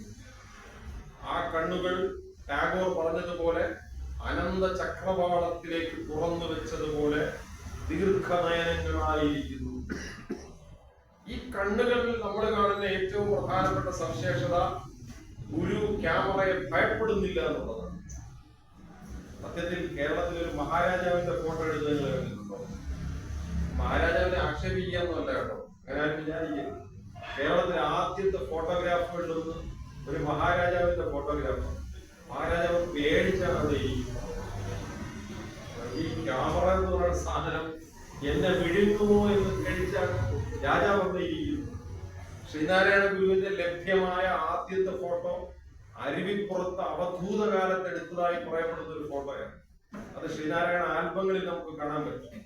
താരതമ്യേന യുവാവായ ഗുരുവിന്റെ ക്ഷീണിച്ച ശരീരത്തിലും ആ കണ്ണുകൾ ക്യാമറ എന്ന് പറയുന്ന ആധുനികമായ ഈ ഉപകരണത്തോട് എത്രമേൽ ശക്തിയോടുകൂടി പ്രതികരിക്കുന്നുണ്ട് എന്നുള്ളത് നമുക്ക് അതിനകത്ത് കാണാൻ പറ്റും. ശ്രീകൂട്ടത്തിൽ വളരെ പ്രസിദ്ധമായ 6 ചിത്രങ്ങൾ ഒരുപക്ഷെ നമ്മുടെ വീടുകളിൽ നമ്മൾ സംരക്ഷിച്ചിട്ടുണ്ട്. അതിലൊന്ന് കസേരയിൽ ഇരിക്കുന്ന ശ്രീനാരായണ ഗുരുവാണ്. അതിന്റെ താഴെ ഒരു പുലിത്തോൽ പിരിച്ചിട്ടുള്ളത് നമ്മൾ കണ്ടിട്ടുണ്ട്. ഒരു കമ്പ് പിടിച്ചുകൊണ്ട് നിൽക്കുന്ന ശ്രീനാരായണ ഗുരുവിനെ നമ്മൾ കണ്ടിട്ടുണ്ട്. ശ്രീനാരായണ ധർമ്മസംഘത്തിന്റെ ഫോട്ടോകൾ നമ്മൾ കണ്ടിട്ടുണ്ട്. ഗുരു നിലത്ത് ധ്യാനനിരതനായിരിക്കുന്ന ഒരു ചിത്രം നമ്മൾ കണ്ടിട്ടുണ്ട്. ഗുരു കുറച്ചധികം വർണ്ണ ചിത്രങ്ങളിലേതുപോലെ നല്ല ഡ്രസ്സൊക്കെ ധരിച്ച കുഞ്ഞുങ്ങളെയൊക്കെ നിരത്തിരുത്തി ഭക്തരുടെ ഇടയിൽ ഇരിക്കുന്ന ഒരു ചിത്രം നമ്മൾ കണ്ടിട്ടുണ്ട്. ഈ 6 ചിത്രങ്ങൾ എടുത്തത് ഒരേ സ്ഥലത്ത് വെച്ചാണെന്നുള്ളത് ആലോചിച്ചുകൊണ്ട് അത് തൃശ്ശൂർ ജില്ലയിലെ മൂർക്കഞ്ചേരിയിലെ വർണ്ണശാലയുടെ മുറ്റത്ത് വെച്ചെടുത്ത 6 ചിത്രങ്ങളാണ്. അതിൽ ആദ്യത്തെ ചിത്രം ശ്രീനാരായണ ധർമ്മസംഘത്തിന്റെ ചിത്രമാണ്. ധർമ്മസംഘം എന്ന് പറഞ്ഞാൽ ഇതൂടെ പറഞ്ഞിട്ട് ഞാൻ അവസാനിപ്പിക്കാം. ധർമ്മസംഘം എന്നാൽ സഹോദരൻ അയ്യപ്പനോട് ഒരിക്കൽ ഗുരു പറഞ്ഞു, അയ്യപ്പ, എനിക്ക് ശേഷം എന്റെ ഈ ചിന്തകളൊക്കെ വരും കാലങ്ങൾക്ക് കൊടുക്കണമെന്ന് എനിക്ക് ആഗ്രഹമുണ്ട്. അത് ഏറ്റെടുക്കാൻ നിന്നോളം കഴിവുള്ളതായി മറ്റാരെയും ഞാൻ കാണുന്നില്ല. അതുകൊണ്ട് നീ ഇതിന്റെ ധർമ്മസംഘത്തിന്റെ ചുമതല ഏറ്റെടുക്കണം. അപ്പൊ സഹോദരൻ അയ്യപ്പൻ പറഞ്ഞു, എന്നെ കൊണ്ട് പറ്റത്തില്ല സ്വാമി, കാരണം ധർമ്മസംഘത്തിന്റെ ചുമതല ഏറ്റെടുക്കണമെങ്കിൽ ഞാൻ സന്യാസം സ്വീകരിക്കണം. അതെന്നെ കൊണ്ട് പറ്റത്തില്ല സ്വാമി എന്ന് പറഞ്ഞ അയ്യപ്പൻ ഓടിപ്പോവുക. സാലുമാഷ് അതിനെ ഓർത്ത് പറഞ്ഞിട്ടുണ്ട്. സഹോദരൻ അയ്യപ്പൻ സാലുമാഷിനോട് ഇത് പറഞ്ഞിട്ടുണ്ട്. പക്ഷേ ഗുരുവിന്റെ സമാധിക്ക് ശേഷം SNDP ശ്രീനാരായണ ധർമ്മസംഘവും തമ്മിൽ 20 വർഷം നീണ്ടുന്ന ഒരു കേസുണ്ടായിരുന്നു. സാക്ഷാൽ PK മാധവൻ ശ്രമിച്ചിട്ട് പോലും ആദ്യം ശമിപ്പിക്കാൻ പറ്റാത്തൊരു കേസുണ്ടായി. ആ കേസിന്റെ തുടക്കം ശ്രീനാരായണ സമാധിയുടെ 41ാമത്തെ ദിവസം മണ്ഡല പൂജ കലങ്ങുന്നത് മുതൽ ആരംഭിക്കുന്നു. ഗുരുവിന്റെ സമാധിയുടെ 41ാമത്തെ ദിവസം ഒരുക്കിയ സദ്യ വിളമ്പാൻ പോലും കഴിയാത്ത രീതിയിൽ ശിവഗിരി സംഘർഷഭരിതമായതിന്റെ ഉത്തരവുണ്ട്. അതിനെക്കുറിച്ച് പ്രിയദർശൻ സാറിന്റെ പുസ്തകത്തിൽ എഴുതിയിട്ടുണ്ട്. ഉള്ളൂരാണ് ഉത്തരവ് പുറപ്പെടുവിക്കുന്നത്. അന്ന് ഉള്ളൂരിനോട് പലരും റിക്വസ്റ്റ് ചെയ്തു, ഞങ്ങൾ ഈ സദ്യ അതിഥികൾക്കെങ്കിലും ഒന്ന് കൊടുത്തുകൊള്ളട്ടെ, ഈ ഉത്തരവനുസരിച്ച് അങ്ങനെ കൊടുക്കാൻ പാടില്ല എന്ന് ഉള്ളൂർ പറഞ്ഞതിനെ കുറിച്ച്. അത് ഗുരുവിനോടുള്ള നിന്ദയൊന്നുമല്ല കേട്ടോ. ഉള്ളൂർ നിയമത്തെ പരിപാലിക്കാൻ കർശനമായി 20 കൊല്ലമാടി ഉണ്ടായി. പക്ഷെ അടിയുടെ ഒരു ഘട്ടത്തിൽ സഹോദരനയ്യപ്പൻ ഇങ്ങനെ വിരമിച്ചതായി സാനുമാഷിനോട് അയ്യപ്പൻ പറഞ്ഞിട്ടുണ്ട്. ഞാൻ അന്ന് ഗുരു പറഞ്ഞത് കേട്ടിരുന്നെങ്കിൽ, ധർമ്മസംഘത്തിന്റെ ചുമതല ഞാൻ ഏറ്റെടുത്തിരുന്നെങ്കിൽ ഇങ്ങനെ ഒരു സംഘർഷം ഉണ്ടാകുമായിരുന്നില്ലല്ലോ എന്ന് സഹോദരനയ്യപ്പൻ ലഭിക്കുകയുണ്ടായി. ആ ധർമ്മസംഘത്തിന്റെ ഫോട്ടോയിൽ നമ്മൾ കാണും ശ്രീനാരായണ ഗുരു മധ്യത്തിലിരിക്കുന്നു. ബോധാനന്ദ സ്വാമികളുണ്ട്. ബോധാനന്ദനെയാണല്ലോ അദ്ദേഹം ഗുരു തന്നെ പിന്നീട് പിൻഗാമിയായിട്ട് തീരുമാനിച്ചു. അതിനു മുമ്പ് സത്യപ്രത സ്വാമി പോയി കഴിഞ്ഞു. സത്യപ്രതനെ കുറിച്ച് പറയുമ്പോൾ ഗുരു പറഞ്ഞിട്ടുണ്ട്, സത്യപ്രതനെ പോലെ ജാതി പോയവർ നമുക്കിടയിൽ ഉണ്ടാകുമോ എന്ന് ഞാൻ അത്ഭുതപ്പെടുന്നു. സാക്ഷാൽ ബുദ്ധന് പോലും സത്യപ്രതനെ പോലെ ജാതി പോയിട്ടുണ്ടാകുമോ എന്നെനിക്ക് സംശയമാണെന്ന് പറഞ്ഞ സത്യപ്രതൻ പോയി കഴിഞ്ഞല്ലോ. ആ ചിത്രത്തിന്റെ അങ്ങേയറ്റത്ത് നടരാജ ഗുരുവിനെ നമുക്ക് കാണാം. പക്ഷെ ധർമ്മസംഘത്തിന്റെ പൈലയിൽ നടരാജ ഗുരു ഒപ്പിട്ടിട്ടില്ല. നടരാജ ഗുരു ധർമ്മസംഘത്തിലെ അംഗമല്ല. ഈ ധർമ്മസംഘത്തിന്റെ ഫോട്ടോയിലൂടെ ഗുരു നമുക്ക് എന്താണ് പറഞ്ഞു തരുന്നത്? ഒറ്റ കാര്യമേ ഉള്ളൂ, ഞാൻ പോയാൽ എന്റെ ഈ ശിഷ്യർ എന്റെ ദർശനങ്ങൾ നിങ്ങൾക്കിടയിലേക്ക് കൊണ്ടുവന്ന് തരുമെന്ന പറച്ചിലാണ്. ഈ ഫോട്ടോ എടുക്കുന്നതിൽ ഒരു നിമിത്തം കൂടെ ഗുരു അതിനു മുമ്പ് കൂർക്കഞ്ചേരിയിൽ വരുമ്പോ ക്ഷേത്രത്തിൽ നിന്ന് നടന്നപ്പുറത്തേക്ക് പോയി പ്ലാവിന്റെ ചുവട്ടിലിരിക്കും. ആ പ്ലാവടങ്ങുന്ന സ്ഥലത്തിന്റെ ഉടമസ്ഥനായ ഇട്ടിപ്പാറ ഭക്തൻ ഒരിക്കൽ ഗുരുവിനോട് ചോദിച്ചു, ഗുരു, എനിക്കൊരു കാര്യം അങ്ങയോട് പറയാൻ. എന്താണ്? അങ്ങി ഇരുന്ന് വിശ്രമിക്കുന്ന സ്ഥലത്ത് ഒരു പർണശാല കെട്ടിയാൽ കൊള്ളാമെന്ന് എനിക്കുണ്ട്. ആ പർണശാല കെട്ടാനുള്ള അനുവാദം അങ്ങനെ ചെയ്താറുണ്ട്. ഇട്ടിപ്പാറ ഭക്തൻ കെട്ടിയ ആ പർണശാലയുടെ മുറ്റത്ത് വെച്ചിട്ടാണ് ഈ 1ാമത്തെ ഫോട്ടോ. 2ാമത്തേത് പർണശാലയ്ക്കകത്തിരിക്കുന്ന ഫോട്ടോ. 3 കസേരയിലെ ഫോട്ടോ 4 മടിയും കുത്തിപ്പിടിച്ച്. ഈ 6ാമത്തെ ഒരു ഫോട്ടോ ഞാൻ പറഞ്ഞല്ലോ, കളർഫുൾ സാധനം. ഇതൊക്കെ കളറിൽ തന്നെ കാണണമെന്ന് ആർക്കെങ്കിലും ആഗ്രഹമുണ്ടെങ്കിൽ അത് കാണാനൊരു അവസരമുണ്ട്. ബാലകൃഷ്ണൻ സാറിന്റെ ശ്രീനാരായണ ഗുരുകൃതികളുടെ വ്യാഖ്യാനം ഉണ്ടല്ലോ. ഈ വ്യാഖ്യാനം ആദ്യം പ്രസിദ്ധീകരിച്ചത് ശിവഗിരി മഠമാണ്. ശിവഗിരി മഠം എന്ന് 5ഓ 6ഓ വോളിയമായിട്ട് അത് പ്രസിദ്ധീകരിക്കുമ്പോൾ ആ കൃതികളുടെ എല്ലാം ഉള്ളിൽ പുതുപുത്തൻ ചിത്രങ്ങളായി കവർ ചിത്രങ്ങൾ സൂക്ഷിച്ചിട്ടുണ്ട്. അത് കാണാൻ താല്പര്യമുള്ളവർക്ക് ആ ചിത്രം നോക്കാം. കൊച്ചു കുഞ്ഞുങ്ങൾ നല്ല പുതിയ ഉടുപ്പൊക്കെ ധരിച്ചിട്ട് ഗുരുവിന്റെ അടുത്ത് വന്നിരിക്കുക. അത് കാണുമ്പോൾ തന്നെ നമുക്കറിയാം തേച്ച് വെച്ചിരുന്നു. എന്റെ ഗുരുവിന്റെ അടുത്ത് ഞാൻ ഫോട്ടോ എടുക്കാൻ പോവാണ്, കുട്ടി അതെടുത്ത് ധരിച്ചിട്ട് ഗുരുവിന്റെ അടുത്ത് വന്നിരിക്കുക. ആ ഫോട്ടോയിൽ നിൽക്കുന്ന ജനങ്ങൾക്ക് ശ്രീനാരായണന്റെ അടുക്കൽ നിൽക്കുമ്പോൾ ഒരർത്ഥമുണ്ട്. ആ അർത്ഥം മറ്റൊന്നുമല്ല, നാളിതുവരെ ഞങ്ങളെ ആരും ഇതുപോലെ നിർത്തി ഫോട്ടോ എടുത്തിട്ടില്ല. ഇതാ ഞങ്ങൾക്ക് ചോദിക്കാനും പറയാനും ഒരാളുണ്ടായിരിക്കുന്നു. ഒരു മഹാരാജാവിന്റെ ചുറ്റിൽ ആളുകൾ നിരന്നൊരു ഫോട്ടോ നമ്മൾ കണ്ടിട്ടില്ല. ഈ ഇന്ത്യ മഹാരാജ്യത്ത് ഭരിച്ച ഏതെങ്കിലും ഒരു ബ്രിട്ടീഷ് തമ്പുരാന്റെ ചുറ്റിലും അങ്ങനെ ഒരു ഫോട്ടോഗ്രാഫ് നമ്മൾ കണ്ടിട്ടില്ല. പക്ഷേ ശ്രീനാരായണന്റെ അടുക്കൽ തൊടാനും നിൽക്കാനും നിയമങ്ങളില്ലാതെ ഒരു പിതാവിന്റെ അടുക്കൽ മാതാവിന്റെ അടുക്കൽ മക്കൾ നിൽക്കുന്നത് പോലെ നിൽക്കുന്ന അത്രയും സ്നേഹമസൃണമായ ആ ചിത്രം മുന്നോട്ട് വെച്ച ഗുരുവിന്റെ ഒരുപക്ഷെ വേദനാജനകമായ ഒരു ചിത്രം കൂടി അത് മദിരാശിയിൽ ചികിത്സയുടെ ഘട്ടത്തിൽ ശ്രീനാരായണൻ അമ്പയെ അവശനായി മുഖമൊക്കെ ചുളുങ്ങി ഇരിക്കുന്ന ആ അറുമുഖ മുതലിയാരുടെ വീട്ടിൽ വെച്ചെടുത്ത ചിത്രം നമ്മൾ ഓർമ്മയുണ്ടാകും.